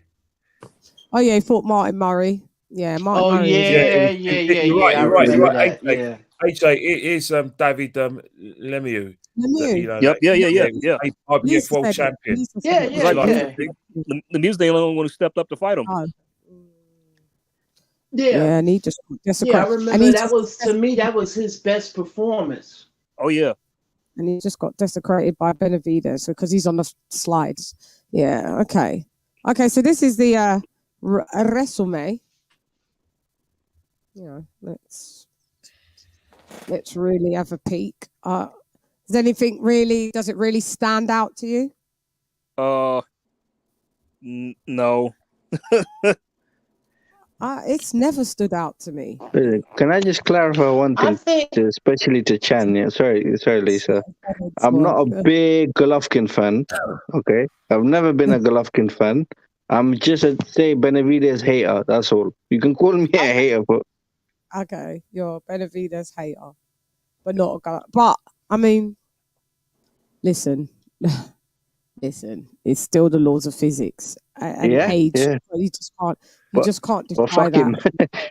Sorry, but fuck him. Yeah, here it is, David Lemieux, 2015. Yeah, look. Yeah, he fucked David up in that fight. Guys, look at his resume. disaster. I'd say probably Danny There Jacobs wasn't is probably really his best no win. dominant. There wasn't Yeah. really no real dominant It was 160 pounds. middleweights. I think the one that probably would have gave Triple G fever was Dmitry Pirog. But remember, he got a Oh yeah, he had a bad accident with his he back injured his or back, had to something. retire. Yeah, had to retire. Yeah. Yeah. Oh, I need to take this off so you guys Yeah, can Chan, I see. think I Yeah, told you Pirog about him. got hurt. Yeah, He Chan, I would told have you about been him. Triple G. Yeah. Instead of Did. pushing I Triple think G, would have been Pirog. I watched some fight. Yeah, AJ, and then watched the fight. Yep. You sent me a clip of it Yep. and something, which was Yeah, I sent you some details on Dmitry Pirog. Yeah. that geezer was serious. He knocked out Danny Jacobs. He was Like on the beat. first or second round. Yeah, serious, and yeah, he hurt his I back. remember. Fire. Yeah. So this is his fucking legacy. All right, if we're gonna say that, okay, he beat people that was in front of him. I don't really believe that because there's a lot of people that he skipped out. There's a lot. Yeah, he did. There's a He lot. did maneuver around some quality opposition, and there was fighters that were willing to move closer to him to make the fight happen. Laura, I And he think, was wasn't. at 154, said he would come to 160 and fight him. He didn't even look his way, and that was coming off Laura. Basically, everybody feeling like he had beat Canelo, and he just did not look that way. So if you're sitting there camping out at 160, and you say there's no competition there, and you're hyping yourself up, You're and everybody lying. goes off, You're everybody was avoiding him. Okay, Billy Joe Saunders saying that is bullshit because Billy Joe Saunders isn't nothing himself. So they create this narrative as though all these guys. No, it was just a very thin division. There was fighters within striking range that he could have fought. When Ward basically called his bluff and said, "I'll meet you at 164 and we can get down," he didn't want to have no parts of that because that would be easy work. So he did what he did in a weak division, but like I said, when the upcoming challengers started to appear, he just never fought him. He sat around and tried to hang around for a Canelo fight. Canelo, yeah, I seen it. I didn't know he fought Matthew Macklin. He's one of our good noted commentators now. Matthew Macklin. Macklin cut over right eye. That's funny because he's a commentator. I knew he was a fighter, but didn't know he fought Triple G in 2013. Interesting. Right. Curtis Yeah, there Stevens, was a some little people guy. that didn't fight Triple G, but then there was some people that he didn't fight either. Yeah. Yeah, it's not. It's I'm not impressed, mate. Yeah, I'm not impressed. Yeah, I'm not impressed. Yeah, it doesn't look that good. But he probably will go in the. And the thing is, you know what it is, guys? It's because he is a good fighter. It's just kind of like he's wasted himself away. It's kind of like Andrade, like you know that he's good, and you're just not putting yourself to full potential. Yeah, it's kind of like that. Perfect comparison. Yeah, It's like you're always started going to late. wonder what he'd been possible. You still beat Benavidez, though. You beat his ass. No, he won't swap. Let it go. We'll past that. Let it. Yeah, just hold the L, man. We all hold. Yeah, just take the L's, YG. I ain't holding no L's. I don't Take that no L's. Yeah, well, you did on this one because not one person, because like everybody just went into cricket swab when you said that. Like nobody understood that at all when you said that. At all.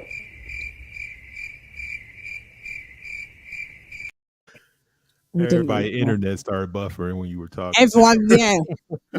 Loading. Chelsea. Loading. Like, you ever notice how like somebody says something awkward, then the record just skips? Like, yeah. Yes, Colonel Jessup, did you order the code red? You don't have to answer that question. I'll answer the question. You want answers? I think I'm entitled. You want answers? I want the truth. You can't handle the truth. Swab acceptance is key. You can't handle the truth, Chan. Just accept it. Just accept it, Chan. You know your boy's gonna get laid out. I can't wait till you go over. I'm gonna tell Julius what you said. He's gonna laugh at you right on air. I'm gonna make sure when he starts his show just laughing at you. I hope he does. He will laugh at you. He won't even let you on the panel for But that. you probably might agree with me. No, he won't. You probably agree with me. No, he won't. I'll ask him. I'll ask him after the show. No, he won't. There's minimal people that would have agreed with you for that. That's crazy. I'd like to see that fight, and it'll just put Triple G into hospital and wouldn't look the best. I would love to see that fight. I'll bet you any money, Chan. If that fight happens, I'll go Golovkin winning. Bet me anything, I'll go for it. Need your meds.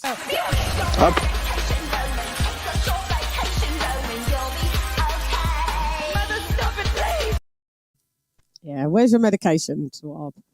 I'm not on meds. I don't need meds. I've never been depressed in my life. You got to have some kind of boxing knowledge meds.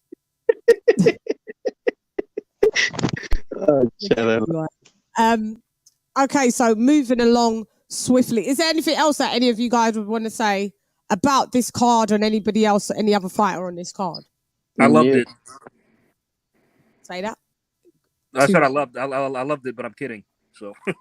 Oh, okay. Yeah. I wish I could say I loved it. So. Yeah. But Bam had to work for his meal, though. I'll say that. Bam Rodriguez, he had to work. See that fight, yeah. That was a good fight. That went the distance, didn't it? Yep, it did. Yeah. Yeah. I got one thing to say. Yeah. I got one thing to say. Golovkin beats Benavidez. It'll leave you at that. Bro, King of King, he's not taking the L. We go down. Oh, I'm gonna for the next show. I'm gonna have the "We don't believe you. We need more people." Exactly. Yeah, I'm gonna have that. I need to put that as a note. I'll bet anyone anything if that fight ever happens. Is holding on to that L for dear life. There's not an L there. Listen, factually, neither I'm right, neither you're right. So it's both of our opinions. No. So until What you talking about, mister? What you talking about, Willis? What you talking about, Manny? What you talking about, Dad? What you talking about, Willis? What you talking about, Swab? No. No, Swab, it's no. You can say it as let's leave it at that then. Let's move on. No, yeah. But thank you for allowing us to move on in life. So, anything else on that card? Anything else? No. That was it. Gabe lost again. What else is new? Gabe Rosado. Yeah, we're not going to spend too much time on no Gabe Rosado. All right, of course. Yeah, I know. Bless him, but he needs to maybe just think to drop it out as well. Gabe Rosado, drop it out. It's time to. I don't think he wants to retire still yet. So next on the docket is dun dun dun. Deontay Wilder ducks Anthony Joshua again. Of course, we all knew that. Shelly Finkel comes out and lets the cat out of the bag yet again, Is that new news? Is that news to us? Is that shock? I'm shocked that happened. Wow. Sometimes just keep things in the cat in the bag so it doesn't just look like that where everyone's right, and then it looks like our word against your word or their words against their word. It's just like, why do you keep saying it? Like, why do you do all of this only to Ken, are you going? Okay, okay, just seen it in your Kenny Ken's waving. I was thinking, what's he waving at? LadyChann. Yeah, you got work. See you guys soon. Speak soon, yeah. See you later. Nice speaking to you, Kenny. Yeah, Kenny. Nice speaking to you guys. See you later. Ken. Yeah. Have a good night. Good night, Ken. So it came out with, we saw the statement by Shelly Finkel. We are going to start with King of King boxing. You know why we're going to start with you? Because I want to hear your honest opinion. I didn't review the statement. My bad. I saw your video, but I didn't really read all the way through it. My bad. Shall I pull it up? Yeah, do that.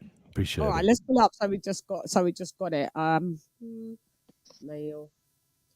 And go ahead. Someone talk while I pull it up because I can't type and think sometimes at the same time while I'm trying to pull something up. So go ahead. Someone chop it up and give it a run. Talking of Wilder, you think he would fight Usyk next after a week? No. Usyk wants to fight him. So he's clout chasing.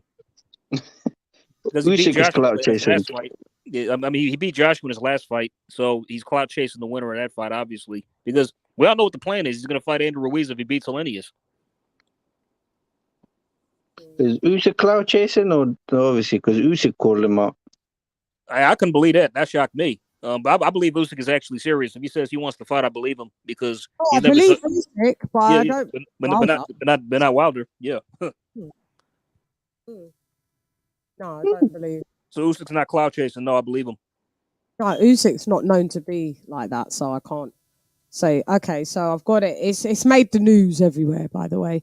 So it's on Boxing Scene. We can pick anyone. It's on Daily Mail, which is a UK thing. Boxing Social, don't like them. Talk Sport as well. So I'll pull up the Daily Mail, which is a reputable newspaper here, and then I shall share. Sorry. Share the screen so everybody can have. Let me take off these banners so we all nothing's in the way. No, wrong one. Sorry. All right, so here we are. Let's have a look at this. We don't believe you. We need more. I'm definitely getting that. That's thanks Sawab for inspiring that. I'm gonna get that. Oh, you're most welcome, Chan. Thank you. There we are. We can't always agree on, and I think all the time on the panel it gets boring. So let's spice it up a little. I like to have people on the panel that at least have some boxing knowledge. Sure of. Don't say things just to not spice it up. Ow, just to, that hurt, Chan. Ow. You know boxing. Ow. So Chan, you hear something? He knows. He's just doing it. I think he's doing it just to spice it up. I can't believe you really think that. Maybe you do. Tay, maybe you do. The boy is getting knocked out. Benavidez is getting knocked out by Triple G. Okay, just let's leave it at that, please. Don't want to say it again. You're crazy. Wow, mate, you banged your head. But Chan, you want to hear something funny? That's like, you see this article, right? Yeah. Like, it's here for like the whole world to see pretty much. Anybody can look this up, but probably still to some devout I got told I was talking nonsense. Yeah, but probably to some cult Deontay Wilder fans. Oh, it's still AJ's fault. He ducked the fight. So yeah, I got told nonsense on my one. I made this article up. So he got offered 50 million. He ducked the fight. So let's leave it. Yeah. Forget about the $100 million that Wilder was offered. Turn that down. So yeah. Hang on, let me. It says. So this is the headline. It's wholly true. Deontay Wilder's manager, Shelley Finkel, admits he avoided a big offer from Eddie Hearn for a showdown with Anthony Joshua because of his fight with Robert Helenius, with Britt now in talks to face Tyson Fury instead. So he says, Shelley Finkel, manager of Deontay Wilder, responded to Eddie Hearn's claims that he ignored the offer of a fight against Anthony Joshua. Finkel admitted that he ignored Hearn's approach to organize a mouth-watering clash because this was going to be in Saudi as well. He could get Saudi money for this fight. How? And then they said, "Oh, first of all, they disappeared," and then they said, "We're busy." I would have dropped Robert Helenius like a pack of hot coal out of my hand to go to Saudi, mate. But anyway, we know this always happens. Finkel admitted that he ignored Eddie Hearn's approach to organize a mouth-watering fight clash between Wilder and AJ, instead choosing to focus on the Americans' upcoming fight with Finland's washed-out Robert Helenius. I just added that. Hearn had revealed to Seconds Out that he had approached Wilder's team to put together a fight agreement, but after receiving no word, surmised that Wilder was not interested. Now, bear in mind, Shelley Finkel had come out before this and said they would like to do an AJ fight and they're open to that. So this is what led Eddie Hearn to source around and then come up with, that he could offer a lot of money to actually get this fight, up in the works. So Hearn had revealed the Second Out that he approached Wilder's team to put together a fight agreement, but after receiving no word, surmised that Wilder was not interested. Finkel told TalkSport, It's come out a few times by Eddie Hearn that I avoided him. That's partially true. Well, it's wholly true. We have a fight coming up with Robert Helenius. Eddie emailed me, can we talk? I have some big offer for Deontay. Right now we have the Helenius fight. That's all we need to concentrate on, because if something went wrong there, nothing else would be. And if it goes right, it will all get worked out. And I felt if I got on a call with Eddie, the next thing you would be on the call to me. Oh, did you and Eddie talk? So I said to Deontay and Al Heyman, what do you think? And they said, let's just get this fight out of the way. And sure enough, Hearn says, Shelley didn't even talk to me. I think he also has this feeling that I dislike Eddie. No, I don't always agree with him. We're on the opposite sides. Here we go. He was a fighter. He has a fighter who will hopefully be an opponent for one of my guys. In this case, Deontay. And it's nothing of the sort. Don't know what that means. It's talking in riddles. Barry Hearn and I, we go back 30 to 40 years and it's always been very cordial. That's Eddie's dad. And the Eddie thing, look, he's been around not as long as he thinks he has. Well, he's been around for as long as he's been around. I don't know where you've got as long as he thinks he has. You can only do the math, and how long he's been around is how long that's a fact. Anyway, but he's done some really exciting good things, so I give him credit for that. And when it comes time to make a deal, it will get done or not. It got done with Vladimir Klitschko. Now he seems to be on path to fight Tyson Fury. I wish him well. With Wilder due to fight Helenius on October 3rd, with Fury slated to face Joshua in one of the most highly anticipated bouts in the history of the division, Alexander Usyk is keen on setting up a meeting with Wilder. Just says about the Ukrainian. Okay, so let's go. And Usyk has also turned his gaze elsewhere, identifying Wilder as his next potential opponent, declaring that he wants to be ringside for his clash with the Finnish fighter next month. Finkel added, the other day we got a message that Usyk will fight us if Joshua goes the route of Fury. Yeah, we're open to that. We're not opposed to that at all. And if not, there's Andy Ruiz. There's several other options. We don't believe you. We need more people. So there we are, guys. Well, let's talk about it. Go ahead. Who wants to? Oh yeah, King of King. Let's go. Well, it looks like a reasonable decision. I mean, they already had the Helenius fight set up. The truth of the matter is, Deontay Wilder's coming off 2 knockout losses. We don't know what he got in the tank. If I listen to this panel, how do you guys feel about AJ? It would be almost them cashing Wilder out. I don't know what's left in Wilder, to be honest. The chin's he's been dropped multiple times, back-to-back fights. He's been sitting on the shelf. So that I don't see that as a duck. I just think it's not logical for him to fight AJ, to be trying to set up a fight with AJ. But he's admitted that they've always just kind of never wanted the fight. Well, I can't say nothing about what always happened, but I can say what he said in that article. He didn't say nothing about always. He said he didn't answer these particular emails for this particular fight at this particular time. So, okay, it's a smart decision. Go ahead, AJ. Yo, all right. So, well, I mean, Shelly Finkel coming out telling us this was no surprise. I mean, you know what I mean? But the King's point, like if the Helenius fight was already set up, okay, whatever, that's understandable. But at the same time, well, you avoided Joshua several times years ago, and due to all the offers you turned down. So it's not like, why are you coming and admitting this now? I mean, what does that really prove? I mean, thanks for confirming that. I guess you turned down the fight again. I mean, which if you had something else going on this time with the Helenius fight, whatever else is understandable. But but why not afterwards if you win, or why not, just stuff like that? But yeah, I mean, but we already knew he ducked it before, so it's not news to me, really. Yeah, so it's come out a few times by Eddie Hearn that I avoided him. That's partially true. Well, it's wholly true. So yeah, the $100 million offer was a clear example of that. That's him saying, yeah, we've avoided. That's not this fight. We're avoiding you because we're doing the Helenius fight, even though before the Helenius fight was announced, we said remember, if you guys remember the timeline when they said that Deontay Wilder was coming back, but we didn't know what fighter he was going to fight.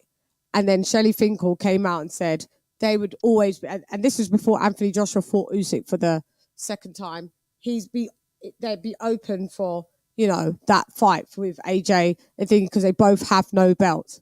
So that is when Eddie Hearn then what happened is the Robert Helenius thing came up. Eddie Hearn had put in the offer. Then they said they said, we're busy. Do you remember? They said we're busy, and then Eddie said I can get the money, whatever, for Saudi, and then here we are, radio silence. So the timeline was before Elanius, then into Elanius, then this bit. To me, him saying that Eddie's partially right if we've avoided him, and then he has to check himself and go, no, he's wholly right. I don't know however else anybody could read that. He's saying it. We haven't taken the fights. We ain't taken the fights. So there's no point. We don't want to hear Wilder talking about AJ anymore until you're ready to fight him. If you're not ready to fight AJ, cool, because you're coming off 2 back-to-back losses. You want to fight Robert Elanius, cool. AJ's coming off 2 back-to-back losses. He's going to fight Tyson Fury. Cut from different cloth. Would I say it's the most intelligent thing to do? Maybe not, but that's what a champion does. Exactly, Chan. Take tune-ups. We don't have a champion that takes tune-ups. So, Exactly, Chan. So I just keep it a buck here and just tell the truth, innit?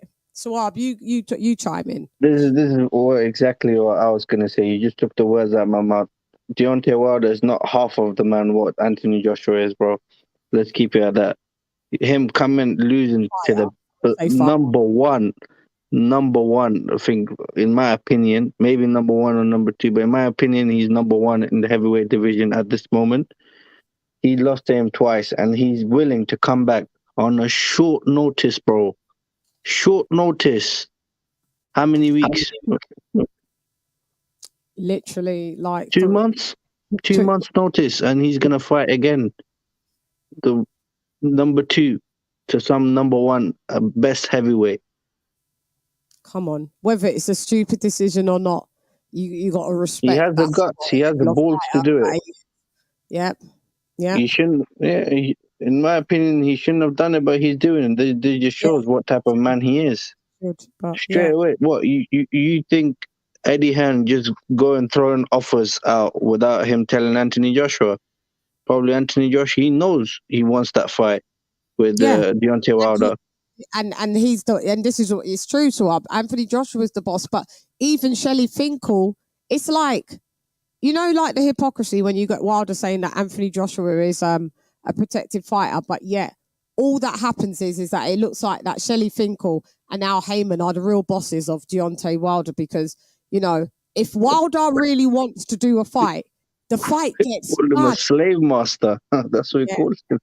The fight gets done. So the fact that Shelley Finkel said we brought this to Wilder, and because if it wasn't an option, whether they've got a Robert Elanius or not, Shelley Finkel as the manager still brought it to. I don't know why you're bringing it to fucking Al Heyman, because you're the hired help.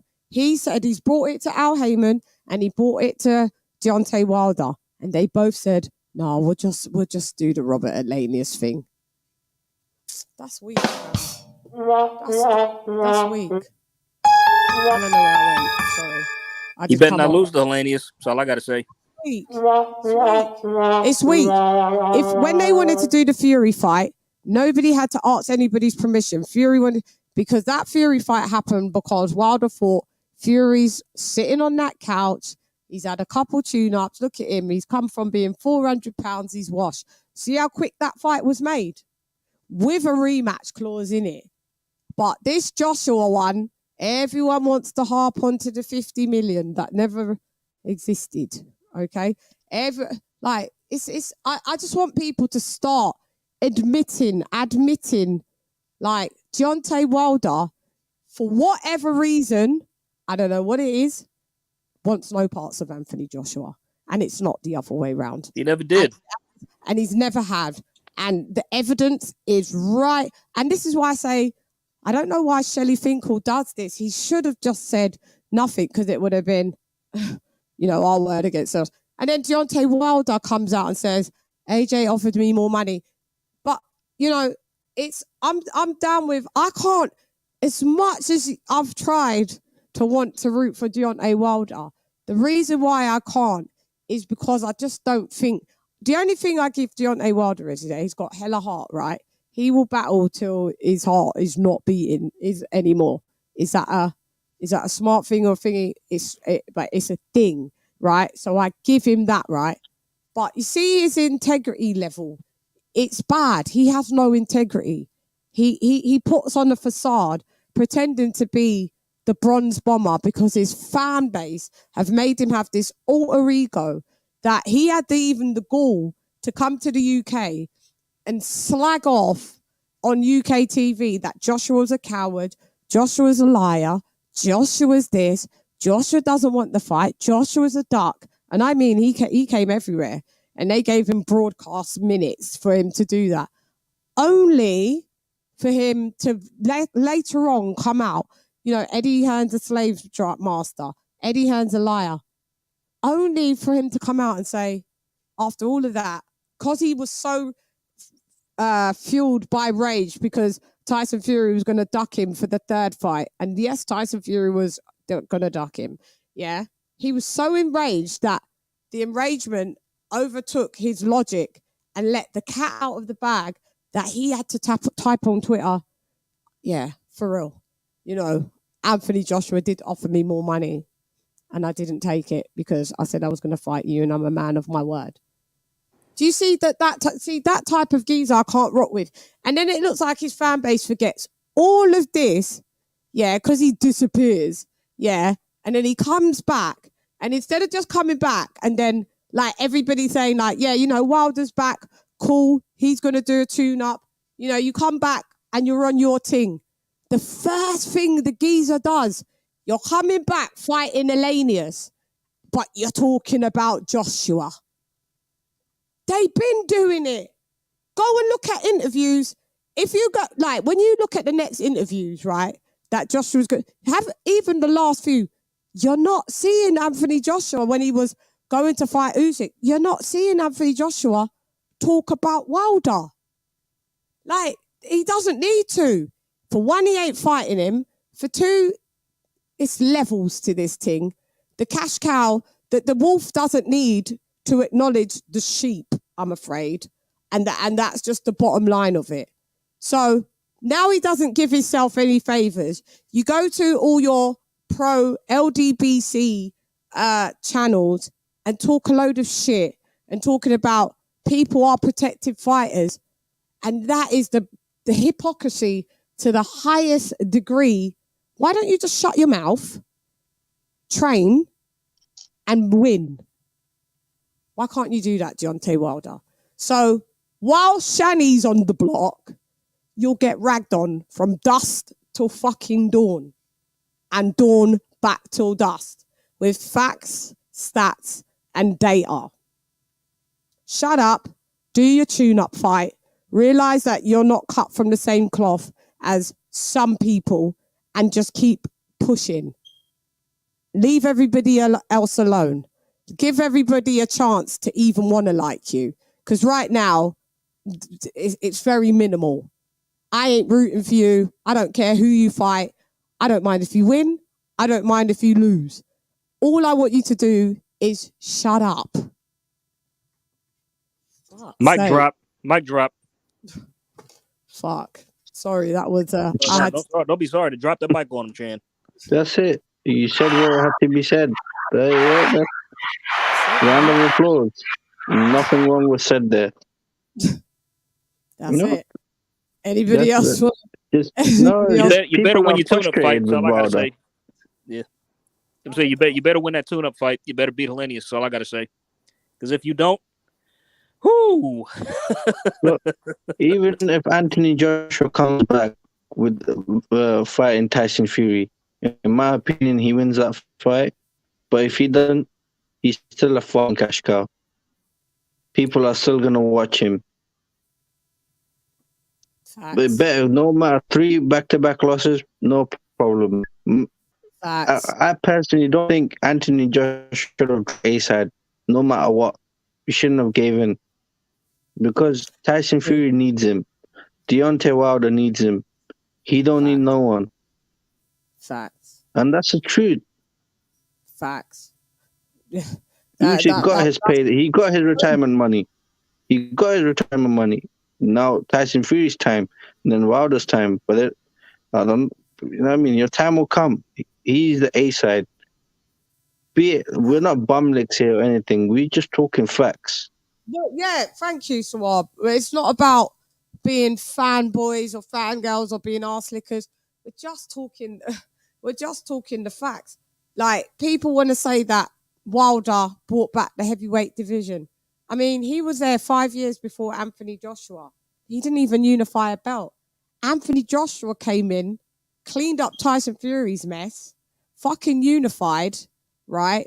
And bought all the money in the division. Why Wilder, this is the reason why Wilder and Tyson Fury have the money that they've got. That's a fact. That's 100%. 100%. They wouldn't have made that money if it wasn't for Anthony Joshua. The only reason they got that money is because they didn't want that last belt to go to Anthony Joshua. That's why they were paid that kind of money. Bob Arum didn't make no money from that fight or any of those fights. Didn't. The PBC did not make money with anything. Maybe the first fight because the thing pay was a little bit low. Yeah, the cost was low. Yeah. Second, yeah. The second Fury fight made money for them. A little bit. Like, that was the highest out of the three. The second Fury fight. This is another thing I just want to add to it. Yeah, these people need to understand. If Tyson Fury comes back to face, say he's not Anthony Joshua, that he faces anybody else, tell me his pay-per-view numbers, please, in the UK or in America. The same way. Now, Wilder's coming back. There's three cards on that night. They're telling people are going to pay $80 rather than watch Devin Haney and I think Kambosos, or I think there's another fight card happening as well. And the female fight card. Because some people prefer heavyweight boxing, and if they prefer heavyweight boxing, they'll chime in to see Wilder just hopefully, in their opinion, blitz Robert Helenius. That one's really split. Like, I can't say. Like, I'm so torn because I do want to see Devin Haney do his thing, but I do realize it's probably going to be a boring fight. Wilder's probably going to knock out Helenius, so it'd be, quite good just to see, what. Do those fights overlap directly, or there's some kind of split between the two? I know Clarissa Shields in the fight earlier in the day. Yeah, I don't know. I think we just get a good run of play, KOK. I think we get a good. I don't think any of them overlap as far as Yeah, no. Yeah, I think it just so runs we may get a good, like, a whole literally day of boxing. But I mean, I think the intrigue factor of what Wilder's going to look like is what's going to spur more views on that. But who I don't know what the whole but what I meant to say. And Anthony Joshua coming back. Which one? You tell me. In December 17th, if he's going to fight in Cardiff or anywhere else, he might go to China versus Zhilei Zhang. He might go Saudi Arabia again versus anyone, or to Wallen versus him. Bro, he does numbers. He put bums on seats. People love to see him. He's no homo. He's one handsome man. Gals will go out there to see him. My missus, she's not even a boxing fan. She wanted to take me to Saudi Arabia, but we got busy with work. You know what I mean? She wanted to see Anthony Joshua. I'm scared. I'm like, nah, he ain't going. I don't want him to take my wife. Nah, it'd be all right. You'd be all right. But it's just like us. How comes we're so quick to identify that Canelo brings money to whatever division he campaigns at? But when we want to talk about Anthony Joshua, bring the money to the heavyweight division, people have got so much to say that like it's cap. It's not cap. Canelo how much were people getting paid before Anthony Joshua came in? And how much were people getting paid for at super middleweight and at 175 when Canelo decided to have his dip? Do you understand? He raises the stock. Whatever you like him as your favourite fighter, like we've just critiqued Canelo, haven't we? But the facts are facts. He's still a cash cow, innit? He's still a cash cow. And it's the same thing with Anthony Joshua. You don't got to like him, but you should respect the dude. And the facts are facts. We only deal with facts. We only deal with the facts here. We don't cap. We don't lie. And I just wish, I just wish that those things were identified, and Deontay Wilder shouldn't say things that can always just be countered. You're saying stuff that could be countered. You call out someone on their resume and say that they're protected, but then we have to then go through your resume and pull it up. That your resume, literally out of 45 fights, there's a handful of people that you fought that go from number 1 to 100 in 45 fights. Anthony Joshua is on this next fight will be his 13th title fight. And he hasn't even had 30 fights yet. And he ain't even had 30 fights yet. Come on, shouts out to fucking Anthony Joshua. Say what you want to say. As he lost the dog, I feel that he's lost some of the dog. Is there some issues that's going on? I feel that there's some issues going on. But as the dude fucking been amazing for the sport of boxing, the dude's been amazing for the fucking sport of boxing. And that's it. And until I can see any facts, stats, or data that counters that, that's what everybody has to run with. Unless you're a fanboy, unless you're a fan of the man and not the sport. Because when Anthony Joshua leaves, I'm still going to be on boxing. I'm still going to like boxing. I'm going to give Anthony Joshua a round of applause, do my usual, hey guys, Anthony Joshua has decided to retire. Shouts out to Anthony Joshua, one of my favourite fighters, XYZ, round of applause. Keep it pushing. I'm sure we'll see him dabble in and out. He'll be a commentator, whatever. Do you understand? I'm thinking that Errol Spence fans and Deontay Wilder fans, when them motherfuckers leave the sport, their life's done. Their life's done. So I'm not coming here to be no fan of one person or of a couple boxers. I'm a fan of the sport of boxing. I was a fan of boxing when I was 5 years old, first setting eyes and looking at Mike Tyson. Mike Tyson's not here no more. He's here, but he's not active. Floyd Mayweather is one of my all-time favorite fighters. I still watch boxing. He's not active. Oh, he's holding on, him and his fucking fights. He's fucking them exhibitions, yeah. But you guys, you gotta be a fan of the sport, not of men, because that comes across as a bit gay. It does. I agree. Go ahead, sis, because I haven't actually heard from you, my sister. What do you think about anything that I've said, or if there's anything that you need to say? And I was like, Mike, check. Sorry, I'm putting lotion on my hands. I was like, Mike, drop. What else can you say? It's just like, this has just been a roller coaster ride. This whole thing with the heavyweight division.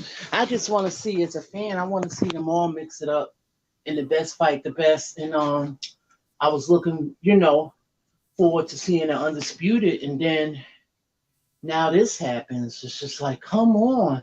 It's like every time when you get right there with a heavyweight for undisputed, there's a clear path for it. And now, it's just ridiculous. You know what I'm saying? So it's like we just want to see them all mix it up and fight each other, because sooner or later, like you said, there's going to be another crop of heavyweights coming up. I'm just not a fan of certain boxers. I'm a fan first of boxing. Yeah. I have my guys I like. Yeah. But at the same time, like I love boxing more than that, And we're ready to root for the next crop. We're ready to root for Jared Anderson, because I know I am. Mm-hmm. We're ready to root for the next fight. We're ready for it. So, Can I say this, Chan? Yeah, of course. Sorry to interrupt. I just want to say, listen, all of you guys, remember this. Mark my words. This Anthony Joshua is not going to happen again in boxing for a very long time. You're not going to get another cash cow like him. Yeah. I You're not going to get right for a minute. I don't think they come across I don't know who else takes that spot. It's kind of weird. Yeah, we'll see. But yeah, you could be right. Like I was saying, like there's always been, when it comes to the heavyweight division, as far as I remember, I'm not a great historian, but if you look at like going down to the Muhammad Ali era, it's Muhammad Ali there. But then again, there was good fighters. There was Muhammad Ali. If you look at it, he was the face of boxing at the time of the heavyweights. Now then slowly like Lennox Lewis, then Mike Tyson. So you remember these kind of names, and Anthony Joshua is one of them. He's definitely one of them. That's a fact. Yeah. Not saying that Wilder won't be mentioned. Yeah. Wilder and Fury, they're like not ahead of Anthony Joshua by any sense. Just the way, like, I don't want to disrespect like George Foreman or, you know what I mean, those greats, but they weren't as great as Muhammad Ali was, or, you know what I mean, like Lennox Lewis era and then Mike Tyson's era. So they were a bit different, if you know what I'm saying. So they were a bit lower. So there's like a pedestal, and those are people who are above. And Anthony Joshua is the above in this era, in my opinion, despite him losing. Right.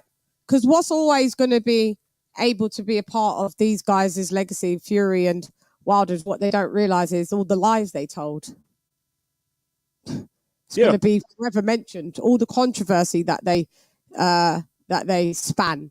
That's always going to be, when you Google Deontay Wilder, you know, like the 15 excuses come up on Google of what he made up. Like, that's a part of your legacy now. Tyson Fury popping dirty, cocaine, you know, all of this. That's a part of your legacy now. Not saying it's not a part of some other fighters' legacies. Not saying that before I get everyone going, but what about this one and not? Because it is a part of their legacy as well, unfortunately. But I'm just letting people know that when you do pull up Anthony Joshua, there isn't any PEDs, cocaine use, alcoholism.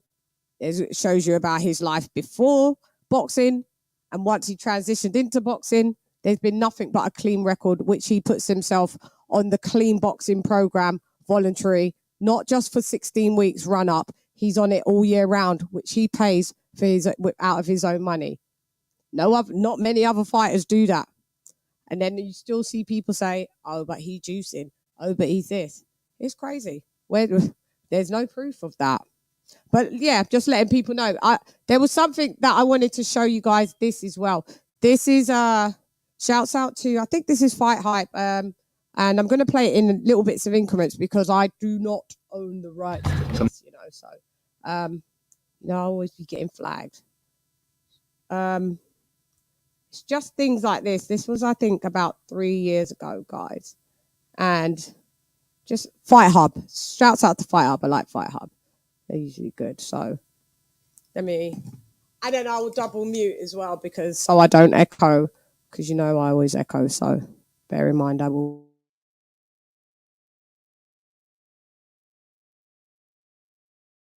And asked around to get your team's perspective on the whole $100 million thing with Joshua. They told me that you and your team felt that you guys could make more than that in one fight instead of 3 fights. Can you tell me, was that the reason you feel that they were lowballing you on that offer? And explain it more about your guys' feeling. What was that? Who was they? I asked around the certain people on the team, like, hey, you know, give me some background about the deal on your team. As to like what was going on, what was really offered, what was really guaranteed, because we're hearing one side, so I wanted to hear on both sides. So now I'm asking you, was that the feeling that you felt that was kind of like a low ball offer?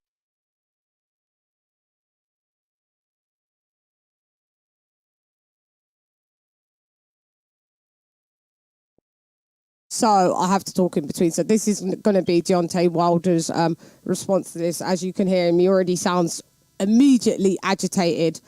Because this is when the $120 million offer was turned down for him to fight Dominic Brazil for the 20-30 mil, and then AJ 2 fights. But then he went on to fight Dominic Brazil for, I think, 10 or 9 million. I can't remember. It was something in that scale.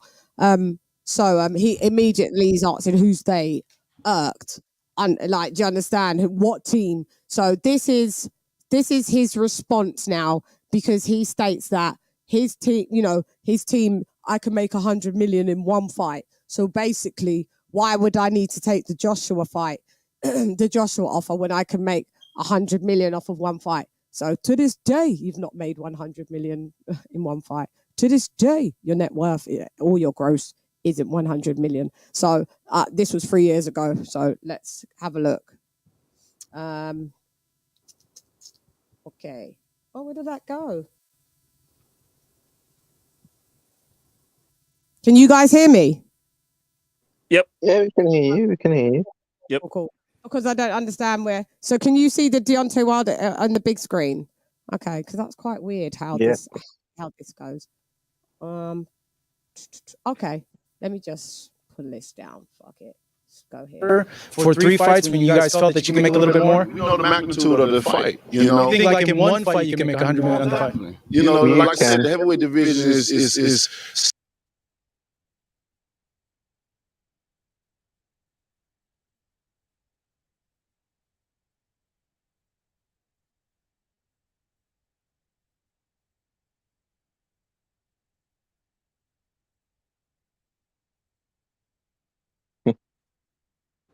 Hello.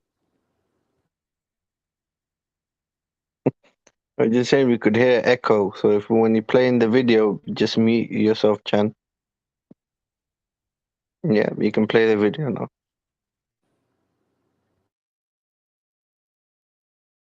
Guys felt that you can make a little bit more? we know the magnitude of the fight. You know, You think like in one fight you can make 100 million on the fight? you know, like I said, the heavyweight division is so exciting now. The money is so huge in the sport right now. You know, the people. It's one thing to watch a fight and understand fighters and you know what they're capable of doing, but the whole business side is a whole another side, which it takes. You know, that's why I appreciate Shelly and my team to try to explain to me certain things because sometimes it get complicated for me to even explain. They've been in it for over 30 years. I got guys here, Shelly and Al, been in combined together over 60 years. So why wouldn't they not know the route to go?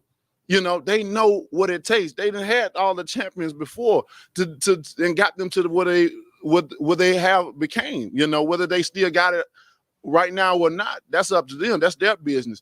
But they know how to take a fighter to the next level and to the top. And you gotta trust in people that have the years and experience over it more than anyone. Just one thing. 8 months ago, they offered 10 million. Then they offered 15. Then they offered 20. Now they came back with 40. Deontay's only getting bigger, so you can imagine what it's going to be when they do fight.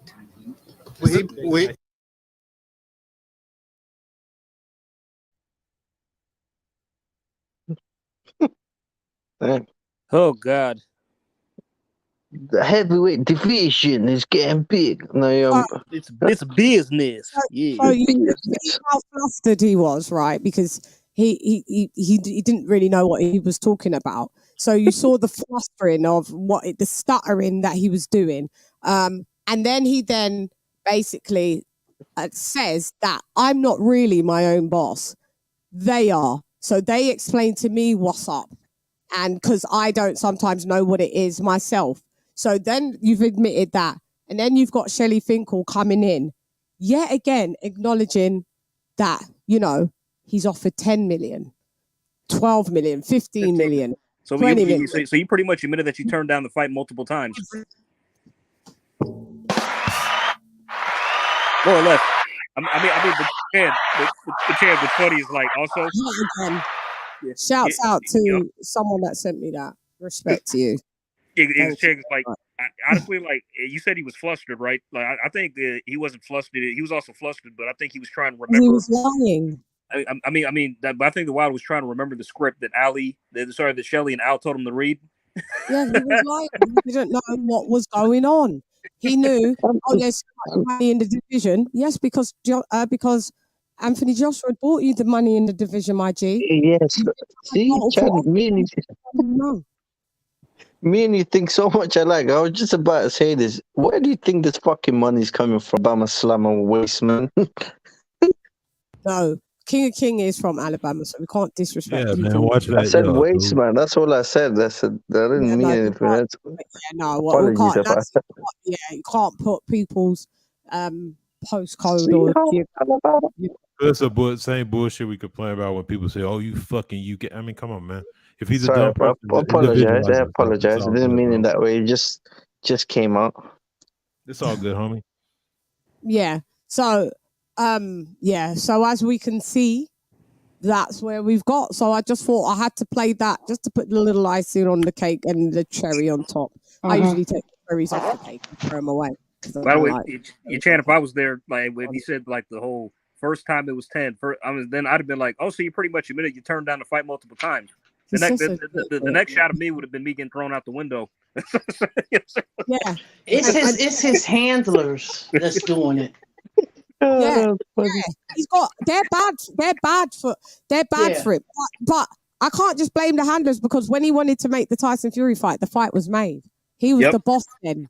Yep. He was the boss then Well, because he thought they was coming in on more of an even playing field. No, because he thought Tyson Fury was done. That was why that fight got made. Yeah. Classic example of a cherry pick gone wrong. And that is the ultimate cherry pick gone wrong, and anybody can't sway it. Stephen T, big up yourself, one of the members in the board. What's he got to say? Shelley is a madness, an absolute PR disaster for Wilder at this point. I agree, because I'd prefer you, if you're going to lie, take them to the grave. Don't do all of this, and then only to come out and go, my bad, yeah, we did dark, basically. My bad, we did turn down every offer.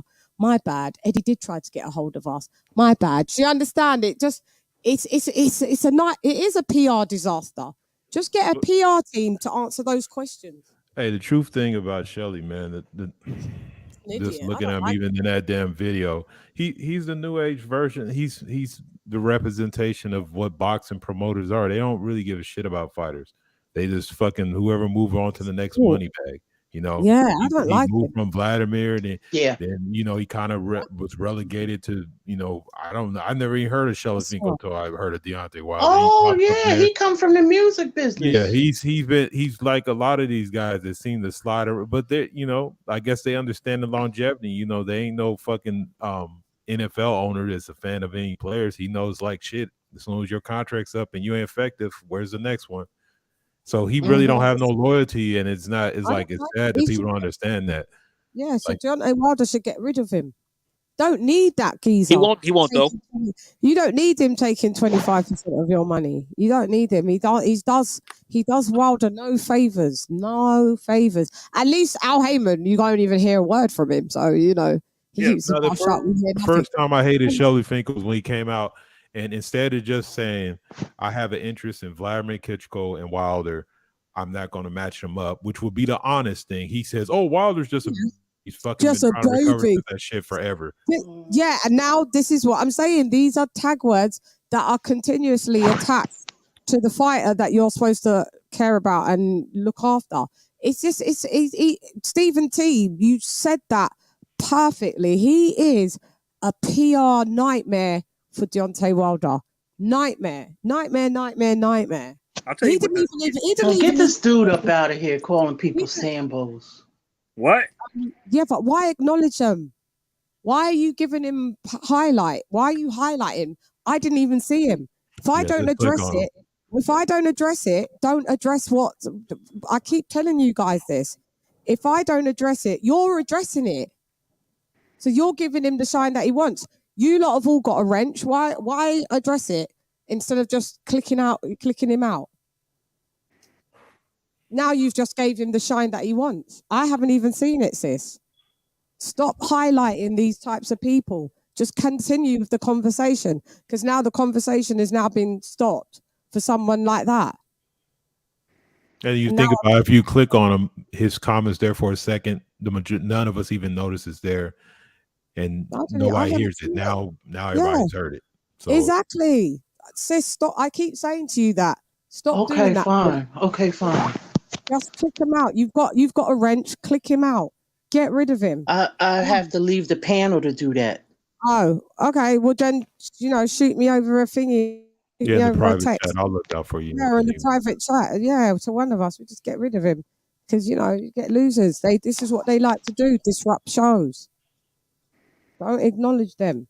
So what I'm saying is, Shelley Finkel didn't even have to even chime in on that, by the way. He just, I don't know what he brought to the table with that. Do you understand? Like, he didn't have to say anything after that. Wilder already fumbled and said what he was. Maybe he was trying to fix it up, but he didn't. He just was trying to remember the script he was given. So, and then Shelley Finkel made it worse by just saying, yeah, basically all the offers that we got offered, we've never taken them. But we got 10, then we got this, and we got 15, then we got, it just shows that Deontay's getting big.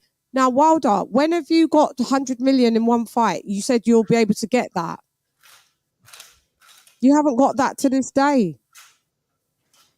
So, I don't know if it's his team that are lying to him, telling him these types of things.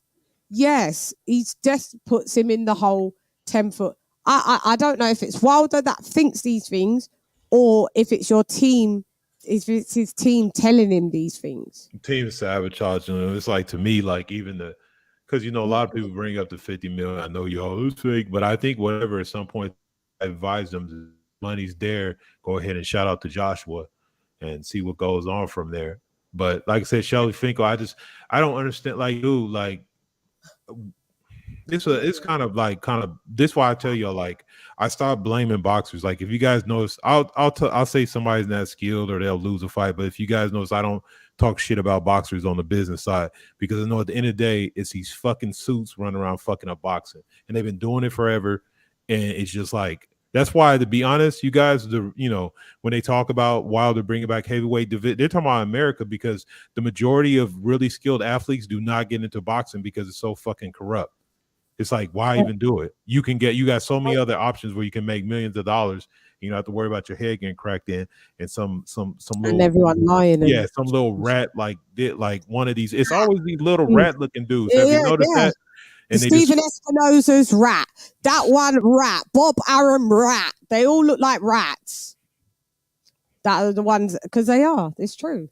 It's always the rat-looking dudes that I'll be fucking up the base out here. It's true. You ain't said nothing wrong.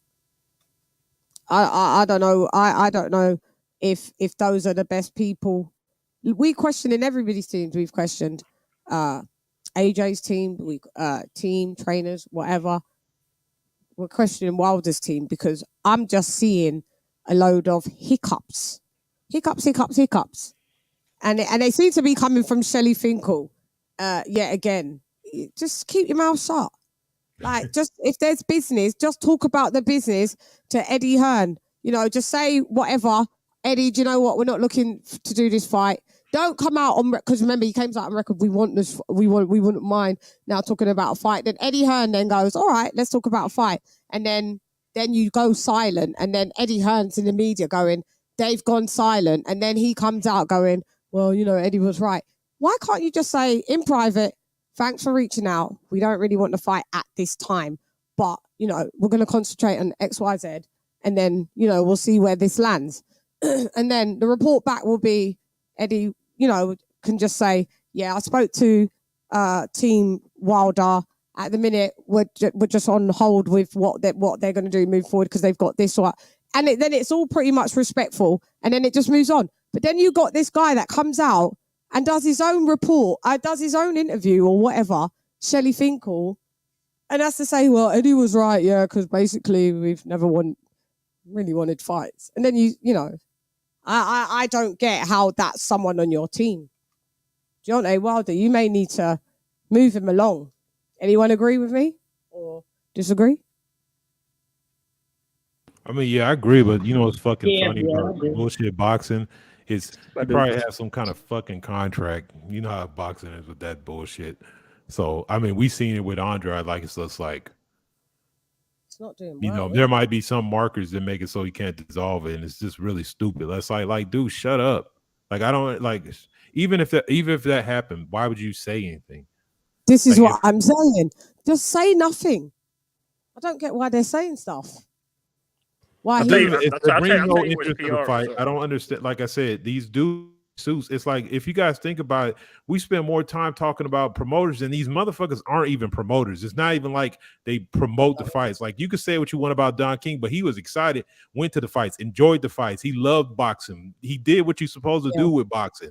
He promoted, like, you knew about Mike Tyson because he went out and promoted the shit. Right. And now we got these dudes who don't even have to promote. They're just sitting back doing interviews. They're not even smart enough to realize we're not age. As soon as you say something dumb, it's immediately on the internet. So it's just like, And you old dinosaurs is just sitting around just messing up people's career. Like I said, Bob Arum, the rest of them. Bob Arum been doing this too, man. It's just like I don't understand how these dudes are in control of American boxing. It's just garbage. It's garbage. It is. It is garbage. I don't know what the solution is. You lot let me know. Let me know what the solution is, but it's just not doing anybody any favors saying all this stuff. So my whole point is, it's like Wilder himself needs to just be quiet moving forward, and Team Wilder need to be quiet moving forward. Just focus on what you got to focus on, and everything's cool. Is that a lie? Nope. I mean, I'm surprised they didn't tell him to be quiet after all the excuses he made after the second Fury fight. It's like, all right, Britt, say nothing else. Say or do nothing. All right, like just stop. Like seriously, you are. This is bad. You know what I mean? Do not like. I mean, but he just kept. They let him kept going. Kept going. Yeah. He kept coming out with shit. And now he's still saying he thinks he cheated. Dude, shut your mouth. Be quiet. You know what I mean?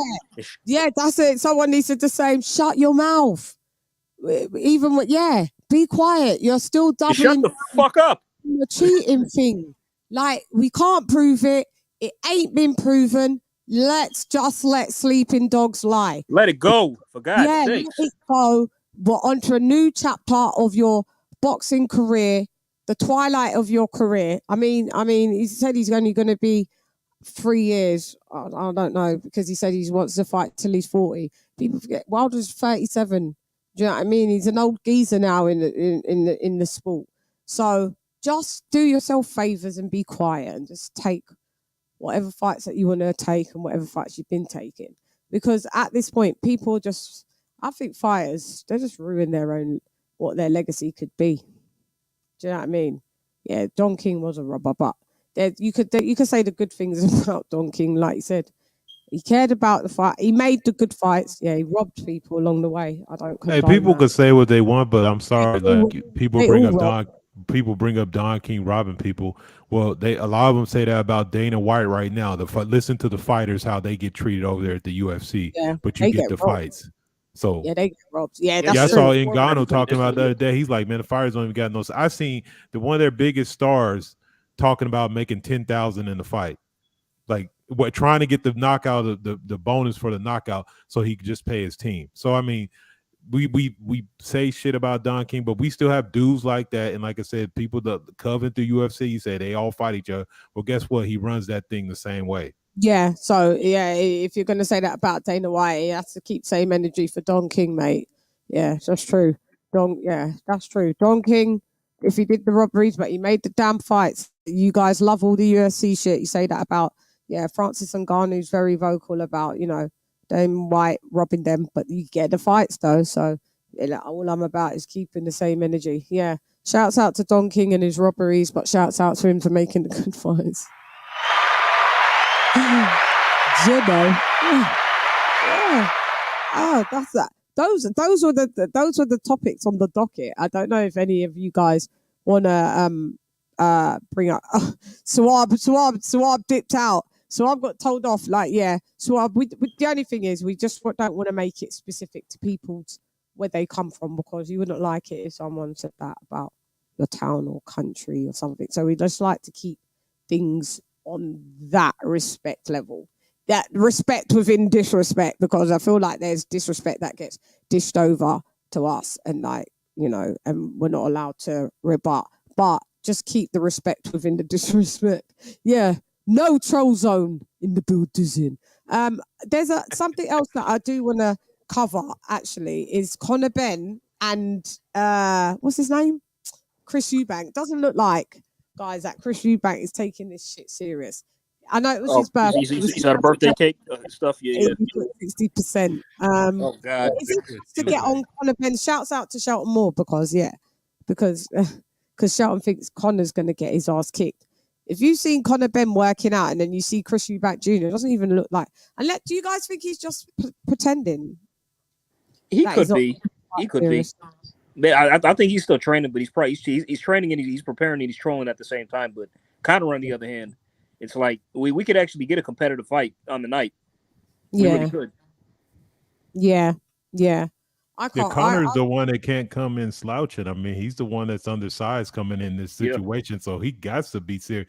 I think Eubanks, but the funny thing about Eubanks is he's the type of dude that works out every day, or like I seen like he's overtrained. I'm like, what the hell is this dude doing? So I think that shit's trolling, and I think he's about to try to force their hand. He's gonna come into that fight over goddamn weight and gonna say, okay, cancel the card if you want to. He'll just pay the fine. Or Yeah, pay he the just fine. paid Yeah, the fine. That same shit that I think I don't know if it was Danny J or whoever did that shit was like, fuck it, I'm just coming in big, bro. I'm not coming in. I'm not stretching and shrinking myself down getting slept. So Yeah, because cancel card if you want to. It's a lot of money. I heard that stuff already sold out and everything. 100 grand for every pound that he comes in over, and then Conor Benn still has the option to pull the fight, which Conor Benn wouldn't. he's not going to do that. He won't do that. Yeah, I think the opposite of King of Kings. I think that it's tougher on Chris Eubank Jr. for this because he can't rehydrate to over 10 pounds. That's tough. People say he walks around close to the weight that he fights at. Okay, so a lot of people say, oh, he walks around at like 175. Cool. So literally his body. But I mean, if you look at it that way, say if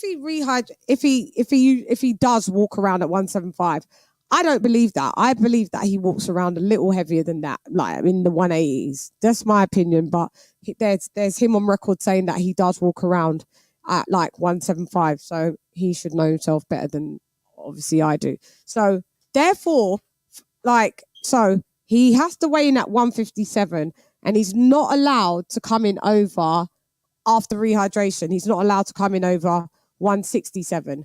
Okay, so that's only.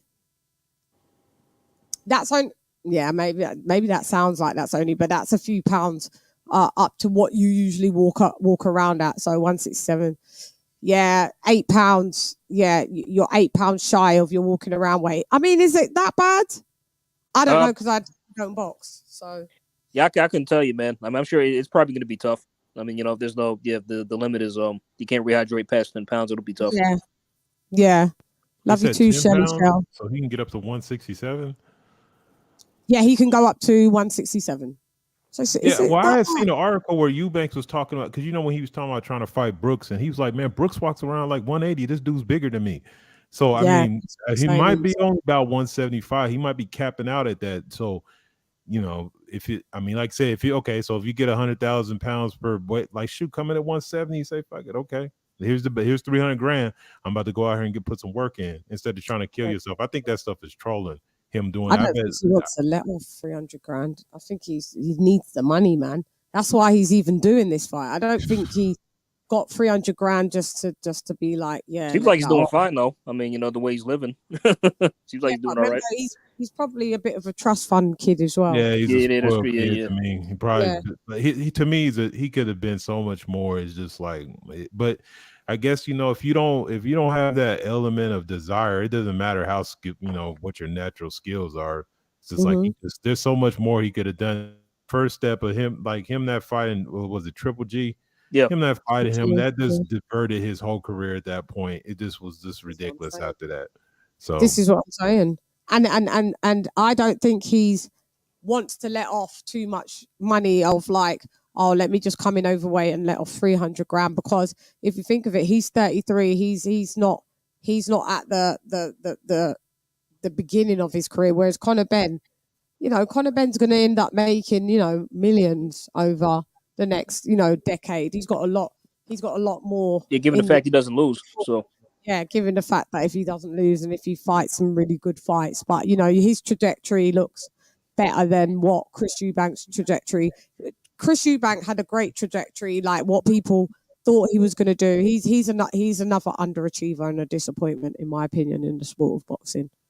Yeah, I just think if Eubanks really needed the money, then he would be trying harder. That's the part. Like I've needed money before in my life, and I ain't sitting around bullshitting, eating cake, and like what I'm saying, like yo, dog, I'm up 6 in the trenches. I'm starving out here. You know what I mean? This dude's looking like he fed, like he on silk sheets. Like he's comfortable. Like he's comfortable, pretty much. Yeah, he look all right. For real, he looks all right. So that's the difference. Is I'm not saying that that Conor Benn ain't a trust fund kid. He probably don't get his trust fund until he's probably 30.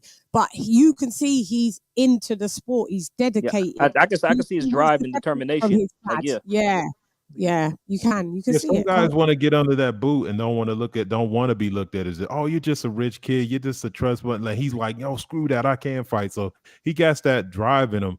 But like I said, this is just, I don't understand why this fight's even happening. This is a very weird matchup. I just don't understand.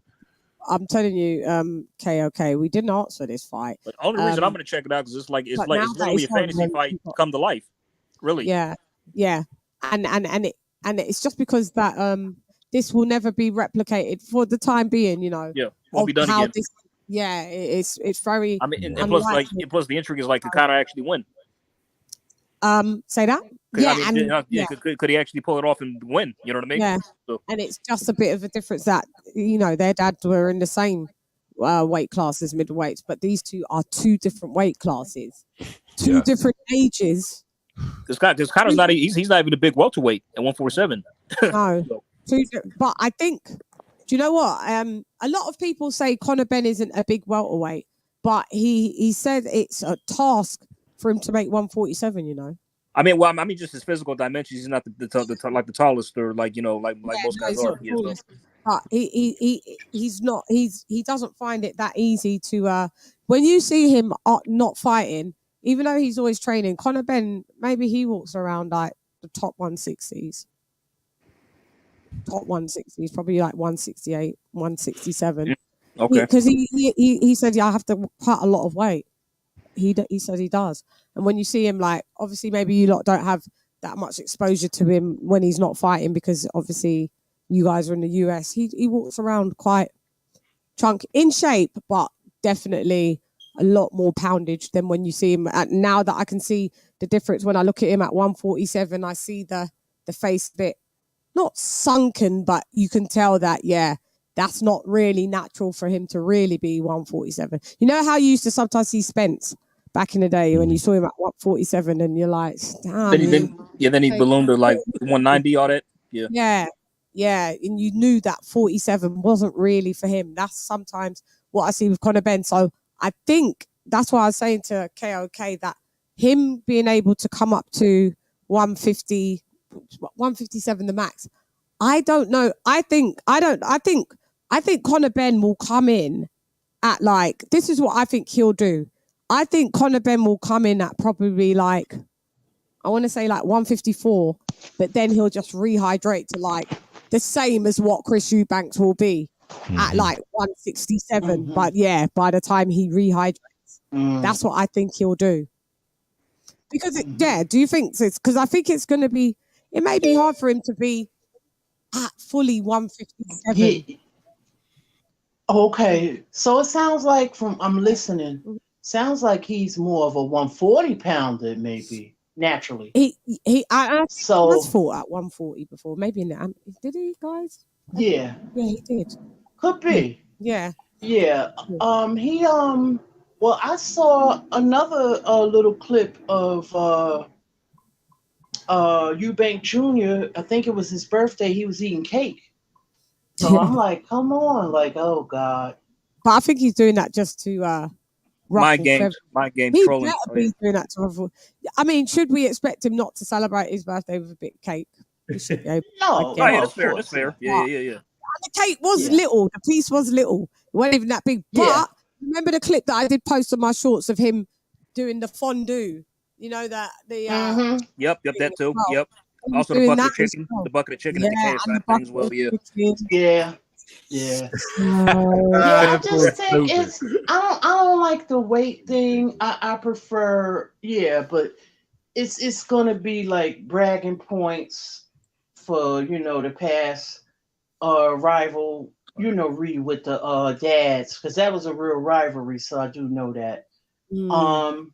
They can make a big, it's already sold out. It'll do good numbers, I'm sure. It's just like that's the thing. But he's working hard. I could see he's taking this very serious. Young Ben, Properly. They did a side by side of him doing like you know, the side by side jumps and all that, and the kettlebell, you know, the swing kettlebell stuff. Those are tough. Those are tough. They've I know got Chris those too. Eubank with the cape. They're focusing on that. That's why I always think that's the one that's dedicated. The dedicated underdog usually for me gets the win because it's just seems more deserving. To be honest, Yeah, the hungry, they want it more. Huh? They said the hungry, they want it more than the other guy. Yeah. Yeah. And I've seen that with all fighters, heavyweights, whatever.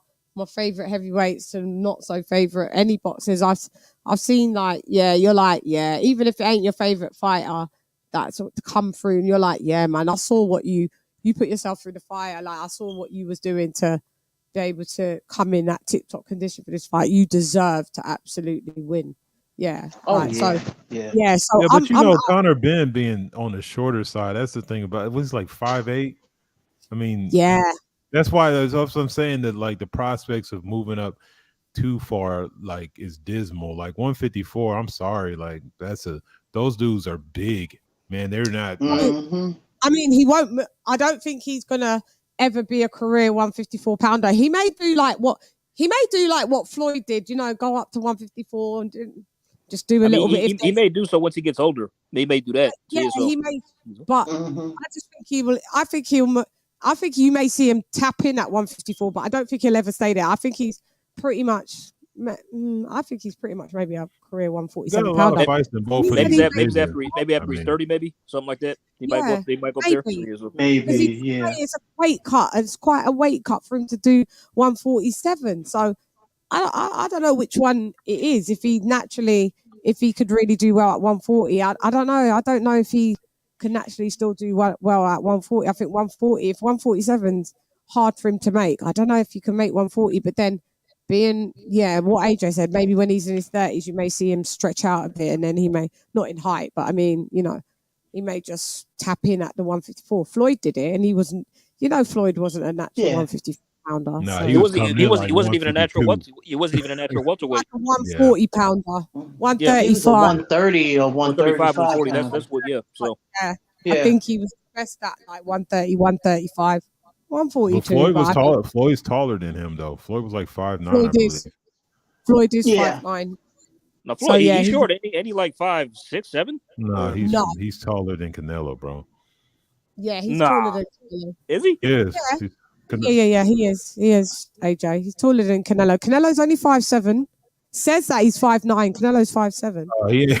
He might be 5'7" and some 3/4 if he had some certain shoes on. 6.5, 5'7". Yeah. Okay, got it. Yeah. Chris Corner he always seemed short to me. Maybe Floyd could be. Yeah, he is 5'9". If you look, do you know what? It's his frame. He's got quite a little frame. Yeah. That's probably what it is. If you watch the Canelo fight and stuff, Floyd is taller than Canelo. Mm-hmm. Yeah, Canelo is what you would call stocky. That's why he looks big, but he's a stocky dude. He's kind of like a stump, like Stumpy. Yeah, he's a stocky type of guy. Yeah. Yeah, it's funny when you meet these guys in person, you realize, I'm like, look at the little guy. I remember I forgot where I was at, and I had saw Floyd walk by, and the reason I knew he's 5'9" because him and my dad are about the same size. Well, I mean my stepdad, but they're about the same size. I'm like, yeah, he's about that size. He's 5'9". Floyd saying he's 5'8". Loke, sorry, Floyd saying he's 5'8". 5'8", yeah. Oh, okay. Yeah. I don't know. 5'8". He's taller than Canelo. Trust me. Yeah, he's taller than Canelo. Yeah, he's taller than Canelo. Yeah, I could imagine if you saw him walking by, and you're like, "Rah, these guys, they're little though, aren't they? They're little. When you see them on the telly, they look like they're big somebodies. Like because it's just them in the ring, and it's them. The camera adds 9 pounds to you as well. Like, and then you probably see, and they're tiny. They're like. You're smaller than me. Like, yeah. That's crazy. No, the best representation is AJ standing next to Floyd in that little meet and greet they were having. It's like that's a whole foot apart. That's a whole. Yeah. They're near enough a whole foot apart. I wonder what it's like. Well, you're tall, KOK. I've always wondered what it's like when you're just looking down at the majority of men are very small to you. Do you see them differently to yourselves? Do you see them as less threat, or do you see them as less man to you? Is there anything in your mind when you see? I ain't gonna lie. There, you do kind, and a lot of times you just overlook them. Like, like I call them chihuahuas sometimes. I'm like, okay, go ahead and bark, little chihuahua. Like you just, it's a different mentality. Like you just think like I'll mash you up if you do anything. Yeah. Like you say anything, bro, it's a wrap. Like I remember there was a situation where I think I was walking through the fair and there was a girl I was dating, and this little short dude, well, he wasn't that short, but he was smaller than me. He bumped her, and I just grabbed him by his collar like he's a little kid and pulled him over and said, "Hey man, say excuse me, little." You know, that's just how you think about all, like when you're big, you just think about anybody smaller than you like that. So it's just like, it's a different, like this thing. AJ looked at Floyd and they're like, "Oh, this is the greatest boxer of all time." He probably was like, "Yeah, okay, good job, little man. Go sit down somewhere." Yeah, he could have. I think. Well, I know he respects Floyd, but I mean, yeah, I just was wondering, like, the mentality of big man versus. That's why small men always try to fight, because they got something to prove. Like they feel like Napoleon complex. Yeah, the little guy complex is what we call them. Some of them little guys be beating up them big guys. I've seen it. But it. you know Some what big it guys is? can't fight, but you know. Yeah. But it's when it comes to boxing, I notice a lot of the big guys say they don't like to fight the smaller guys. You have to have that real talent, like to know how to jab downwards, isn't properly. it? Yeah. Now Lennox Lewis knew how to do it because I've seen him do it. Throw a downward jab and AJ finds it hard. Well, a lot of Tyson's success was because he was only 5'10" and he was so small and quick, and he could throw uppercuts, and it was difficult to hit him. Like he leaned to the side, and peekaboo style, in his prime. Yeah, and he get up under you, and he get up, he crouches down, get up under you, and he just bum rush you. That's Tyson Sissy's was a beast. That's Sissy's favorite style, isn't it? Sis, peekaboo. That's one of your Bob and Weave. Yeah, like him. But my favorite style is kind of like Burt Cooper, Joe Frazier, yeah. Ken Norton. But I like Tyson's style too. Yeah. I love that style. Yeah. I like when I see them. And I like inside fighters too. Yeah. And saying that, I'd say we can wrap on this one. It's only a quick one. But, you know, we had Carlos Takam. I didn't see the Takam fight, so I'm going to need to watch it. Me and Lisa watched it together. Yeah, me and Lisa had a watch party. Me and AJ was dying laughing. He was laughing, bro. I just want to see him win. Like how I wanted to see Derek Chisora finally get a win, and I was really happy for Derek Chisora. Tell me how that fight went. He made Makhmudov look ordinary. Let me just say that. Yes. Like I mean, especially as the fight wore on, he was just hitting Makhmudov with jabs, countering him with like overhand rights, and Makhmudov couldn't do a damn thing, pushing him into the ropes, bullying him, and all this kind of shit. And Makhmudov, you can see the look on his face. Is like, oh shit, I thought I was gonna blow through this guy. What's going on? You know, Carlos was up for it, man. He really was. Yeah. Carlos was piecing him up at times. The thing with that's what me and AJ was laughing at. We weren't laughing because he lost. We was laughing because he was piecing him up. He was beating Makhmudov's ass. So why didn't he get the decision? What was it, UD? Because he was too big. This is what and I'm too saying. Slow. And what did I say on this? He did. Go ahead, sorry. Go ahead, sis. Yeah. And he started off slow. And it was a lot of clinching, hug. Plus, he was laying on. He was leaning on Carlos. He was leaning on him. Yeah, Makhmudov would like throw a shot. He would like throw overhand, then like lean on Carlos and like kind of like he did that shit several times. But what did I say on my show to him? I said, "Oh, Carlos, what you coming in at is that?" And he went 260s, and I went, and I was baffled at first. I was thinking, Shan, have you got it wrong? Does Carlos always is a 260 fighter?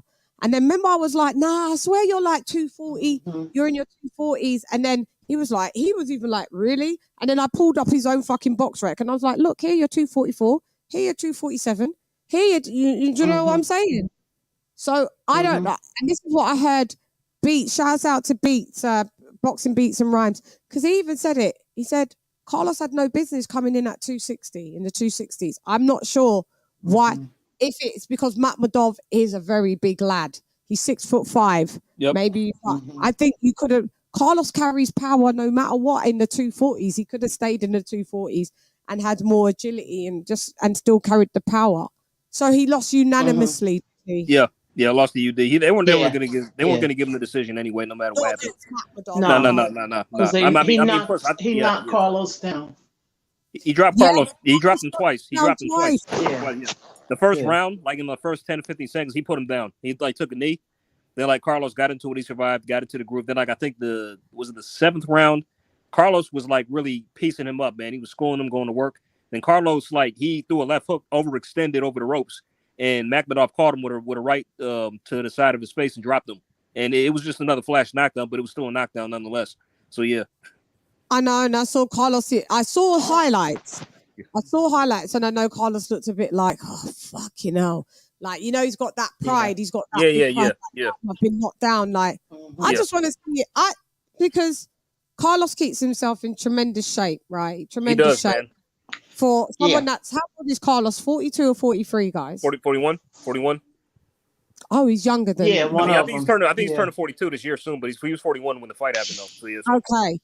He keeps himself in great shape. As you heard, which was quite surprising, he called out Deontay Wilder on my show. Had no clue that he was going to do that. I mean, those are types of fights.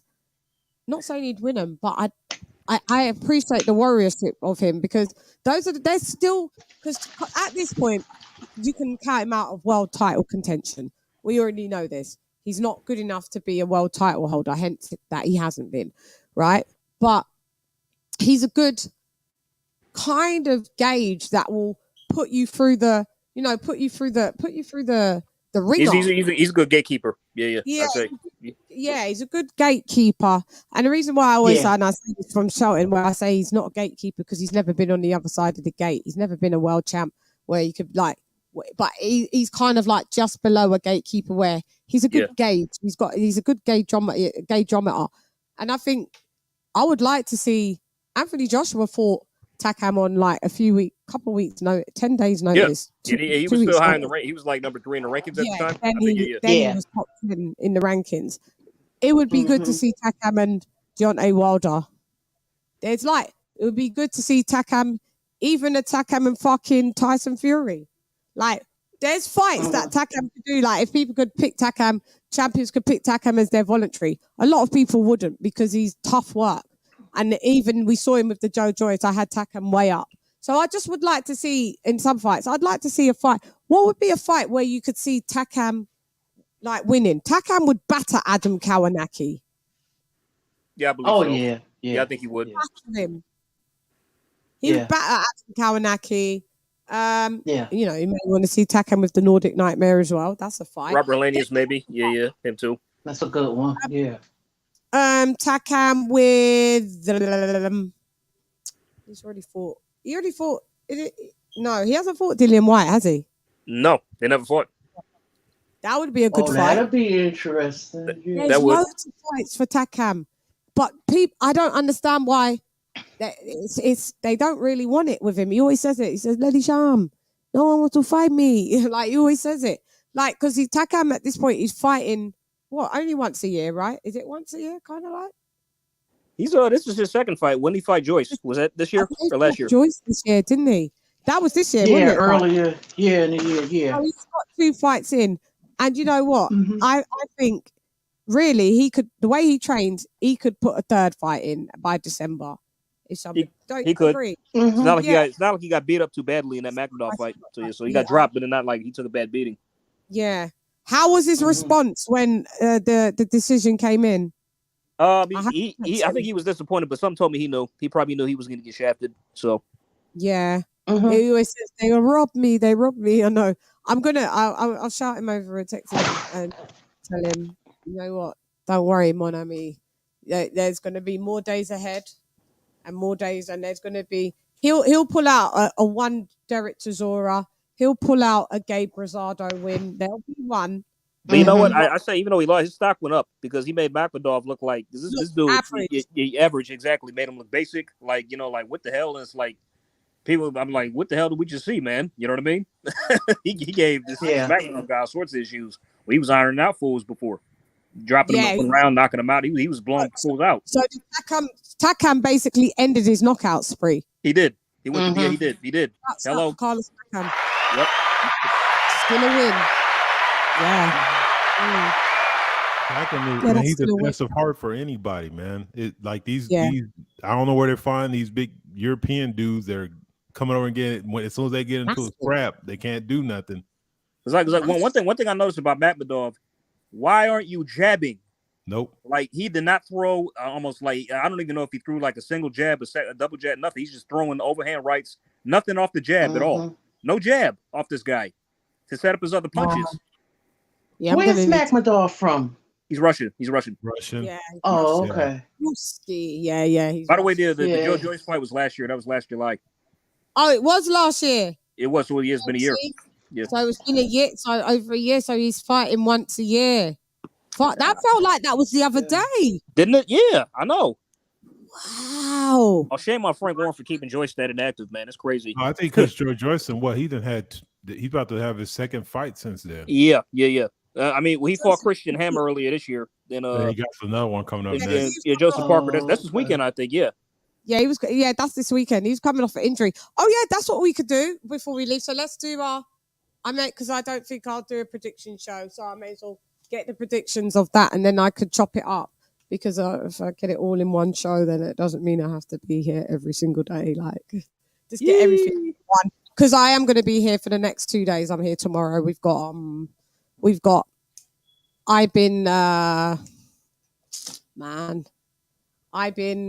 My bad. That is really bad. Sorry, we got you. Ivan Keeson, who is it's Pulev's trainer. Oh, okay.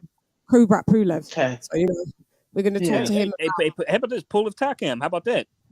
Pulev Takam's a good fight, so we could ask him that as well. They're both the same age, so it's like they're both the same age. And Ivan Keeson is Hasim Rahman Senior's brother. Oh, crazy!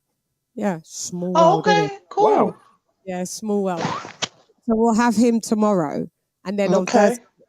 Then on Thursday, we're gonna have. And lastly, Ray, Wilder coming back, our American heavyweight coming back on the 15th. Is it hard to come back from a KO loss and still be No, yourself? what is hard to come back is you gotta learn how to fucking box before you come back. Thank you, Ray.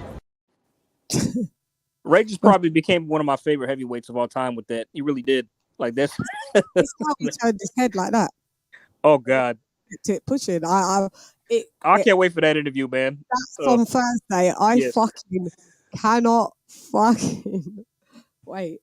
When I spoke to him, right, all I did, I did the impression of him, and he was like, "Well done." I was like, "Yeah, you gotta learn to fucking box before you fucking come back." And he was like, "Yep, spot." He's like, "Spot on." I'm dying. Yeah. So we're gonna have a lot of fun with Ray Mercer. Yeah, really nice guy. So shouts out to Ray Mercer on Thursday. So I want Friday to be a day off, so let's get the predictions rolling. I should have got it while Sawab was here, but as well, but no problem, no bueno. So let's get the predictions. So we'll start with AJ, KOK, Lisa, and then I'll go last. Or no. Sorry, we'll start with Lisa first. Okay. KOK. Then AJ. Bars. Go ahead. Let's for Joseph Parker and Joyce Parker. Yeah.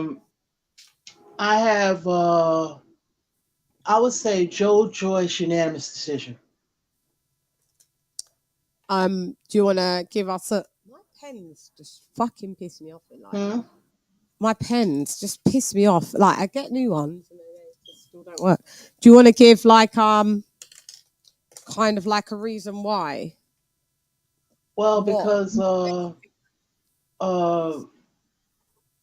Joseph Parker's he moves a lot, and he got a little slickness with him. And Hang on, are you going for Joe Joyce? Sorry, sis. Did you say Joe Joyce to win? Or Joseph Parker? yeah, Joe Joyce to win unanimous decision. And the reason why is because Parker has a little slickness to him. And I've never seen Parker get he may have been knocked down, but I've never seen him knocked out. So I could see him outboxing him in points, but I could see Joyce starting to get stronger and dominating it. So it'll just be like a unanimous decision. Got you. Okie dokes. I'm really looking forward to this fucking fight. I am a lot. How did I say we're gonna go? KOK in the building. What up, Dow? Hey, straight up. Hey, this is a good scrap, man. Shout out to Joyce, man. Slowly building one of the best resumes in heavyweight. He stayed busy, and each time he elevates his competition. Parker has enough foot movement to last the fight. I think it's going to be, I'll say unanimous decision for Joyce, but it'll be close. It'll be like a 7-5 because there'll be rounds where Parker will be busy enough to maybe win him because Joyce gets hit.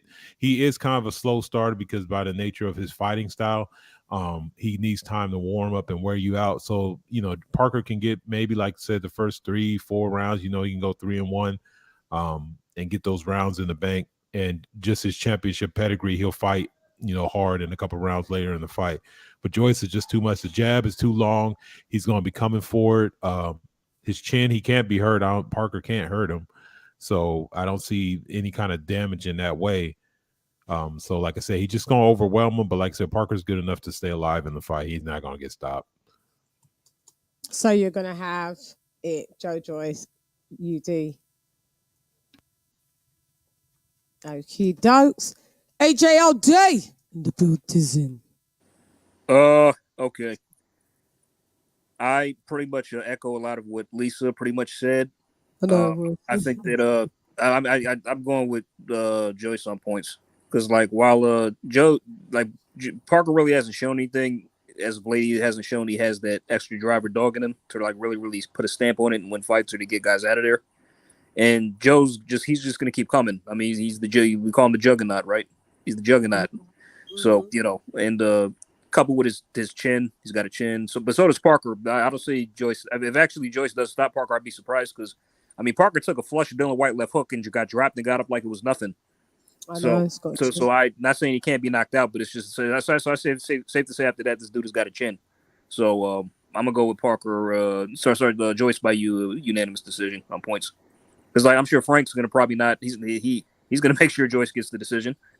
So Right. Ooh, I know, tough one. Chan, who you got? When I initially first heard this fight, I was already straight off the bat. I was like Joe Joyce, and I'm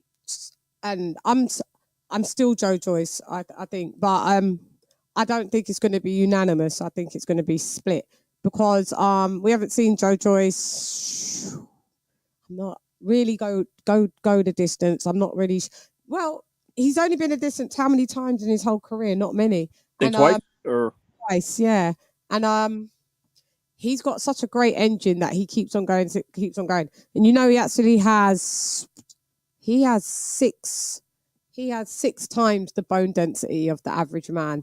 The most that they found on another. I think they test rugby players' bone density, and the top bone density was someone that had 5. For Joe Joyce, is 6. Damn. His bone density. So that's why he takes shots. So I don't like that he takes those shots. But Parker has got a chin. Parker has got the agility. Parker's got the speed, meaning his hand speed and Parker's combinations are good. Haven't been high on Parker for quite a long time. Since after Anthony Joshua beat him, I kind of feel that he kind of went a bit. After he lost to Dylan White too, it's like he just kind of dropped off. Yeah, he dropped off. But then I have seen a nice comeback with him, and I like the fact that he's now with Andy Lee, and I've seen the improvements because Andy Lee is kind of like Kronk, But yeah, so they've given him that kind of style, and I've seen it. I've seen him graduate a bit better up camp after camp. And I think this is going to be like their third, I want to say third, maybe fourth camp with Andy Lee. So, and I've seen improvements. The thing with Parker, he can outspeed, everyone can outspeed Joe Joyce. Parker can switch up how he fights. Whereas Joe Joyce is what I'm worried about. Joe Joyce is just a pressure fighter. And there's not much adjustments that I'm going to be able to see that Joe Joyce is going to make. Joe Joyce keeps his head on the line. Joe Joyce has no head movement. And he does that because he feels that he doesn't have to, because of his bone density, because he takes a shot. But there's still, I saw Carlos Takam rumble him. So there's still going to be shots that you don't want to risk taking them either by Parker, because Parker's not a small geezer at the end of the day. He's like 6'4.5". Joe Joyce is 6'6.5", 2 inches. So if Joe Joyce doesn't adapt and get his head off the line, he's going to be in problems. And remember I said it, don't think that Parker can't drop Joyce. Doesn't mean Parker beats Joyce because he's like laid out on the canvas. But don't think that Parker can't, because he's swift, mate. And his combos, his hand speed, his thing, he can move on different angles and hit you with a couple combos here. And we saw him do it to Derek Chisora. This first fight, I felt that Derek Chisora won. The second fight, I saw multiple differences. And him pivot round and hit Chisora with the next set of combos. So I feel that he could do that to Joe Joyce, but I just don't think he's got enough to keep Joe Joyce off him. I don't know if Joe Joyce floors him. I'm not sure of that, but I'm not sure. But I think that you may see Joe Joyce go down, which would be quite interesting. But I think it's going to be a decision, in my opinion. I think it's going to be a split decision, Joe Joyce, and it may be even controversial because it's a split decision. So yeah, that's where I'm leaving it. So I'm going to go Joe Joyce, SD. But I wouldn't be surprised wholly, because like I said, when I first heard this, I was like, Joe Joyce all the way, all the way. Joseph Parker ain't got a chance. No. Wouldn't be surprised. I wouldn't be surprised if Parker does pull out a win. Wouldn't be surprised. But I'm just going to go with Joe Joyce, SD. That's me. Bars. By the way, Chan, correction, Joyce has only been the distance once. That was with Brian Jennings. Once, see? Yeah. Crazy. But I'm sure this is what I'm saying. I'm sure we keep saying he gets better as the fight goes on, but you've only been the distance. This is a 12 rounder. You got someone that's moving. Parker's a mover, but Parker can move. So it's going to be a very interesting matchup. What is Joe Joyce is what, like 15-0, and what's Parker? Joe's he's 14-0, and Parker's like, let's see, he's checking. He's 32-2. Wow, he's had more fights than AJ. Wow. He has. Okay. Even more impressive on AJ's side. Look how much belts you keep. Sorry, 30-2, my bad. Yeah. 30-2. Yeah. 32 fights. Yeah, he's had 32 fights. Yep. And how many of them by stoppage? 21 by stoppage, 9 by decision. Okay, so yeah, definitely I'm just going to go with Joe Joyce. JJ! I'm going to go with JJ for the SD. That's where I'm going. So I'm looking forward to seeing that fight. And what I'll do is I'll chop this up and have it up by Friday. This predictions bit, and I'll have it up on Friday. So therefore we've got predictions because we've got a lot to do tomorrow and Thursday. And then this will be up Friday. Well, the whole show will be up thingy today, won't it? But then am I going to go... Will I go live? I'll have to decide. Maybe I might. I'm one of the laziest content creators. It's not like everyone's like, I'm going live. I'm doing, I'm doing a watch along, and sometimes I just like to be on with my friends on the phone on the group and just be able to watch it full power, loud, and be talking to. Sometimes it's a bit. When you're doing it as a watch along, as a content creator, sometimes you just want to. It's restrictive. It doesn't let you cut loose. Sometimes you just want to chill out. You be on the bed just watching it, go, fuck him up. But on there you can't be. Here you just got to turn the volume down, and you might get a copyright strike. So but then the flip side of it is that people do tap in and they do like to come through and hang out with you, and then you get new subscribers sometimes by people coming through. Woo. But yeah, so Guys, I want to thank you. It has been a great show, 3 hours and 9 minutes. And I want to thank, let me do roll call, because, you know, I do a roll call for the members as well to make sure they get shouted out. But sometimes I'm okay, is this the roll call? This is the roll call. Yeah. Sorry, I didn't even open telephone lines. My bad. I'm so used to. I'll do a telephone show soon. And we got to do a point score and rewatch, and we may do that on Sunday. Depending how this fight ends up, if it's a split decision or it looks mad controversial, we'll do a point score and rewatch with a Joyce Parker. If not, we're gonna pick you know, the ones that we was talking about, AJ all day. For the rewatch. Yeah. Was it B-Hop versus Calzaghe? Was it that one? One of that one, and then there was one with one of the other legends, one of the heavyweights, I think. The one that Julius was going to be on. Yeah, it was that one actually. I think it was that one. Was it that one? It okay. B-Hop, Calzaghe, and then we do have a couple heavyweight ones that we wanted to do, didn't we? What was that? Yeah, was it the Holyfield both fights? Was it those? Holyfield and Riddick Bowe. Yeah, the first or second one, or the second one. I think it was particular. So it could be. I'll go back and check the messages. I'll go back and look. Yeah, because I know we discussed it. So yeah. Yeah, King of King Boxing. By the way, you know that we do have we have a group. So I don't know if we have a WhatsApp group where it's all about boxing in the WhatsApp group. If you would like to be in it, let us know, and that you'd have to drop have you got WhatsApp? Yeah, have to have. Okay, so yeah, there's all different of us in the group, and like we put news reports, we talk about boxing whenever anybody's able to. I mean, you can chime in and chime out whenever you want, but there's lots of us that are all cool. AJ, Lisa, Shelton, a few different people are all in there.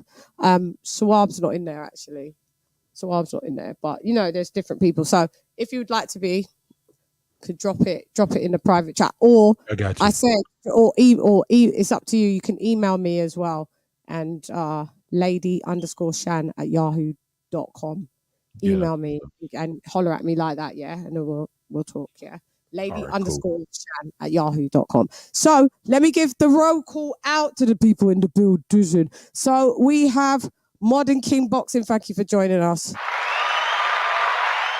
We have Jimmy McHeavenly, thank you for joining us. We have Ringside Reporter Live. Go and shout out to them and their channel. Thank you for joining us. We got King of King Boxing in the building. Thank you for joining us. We got my sister Lisa Bales, the queen in the building. Thank you for joining us. We've got Stephen T in the building. Thank you for joining us. We have another content creator who's a member, Mark Nash, in the building. Thank you for joining us. We have Donald Banks in the building. Thank you for joining us, Donald Banks. We have Coach Malachi at New Media Today USA Boxing. Thank you for joining us, Mally Mal. We have AJ Spay, AJ all day in the building. Thank you for being a member. Thank you very much. We have, he hit me the other day, Charlo in the building. Thank you for joining us. He said he would be back soon. Thank you for joining us.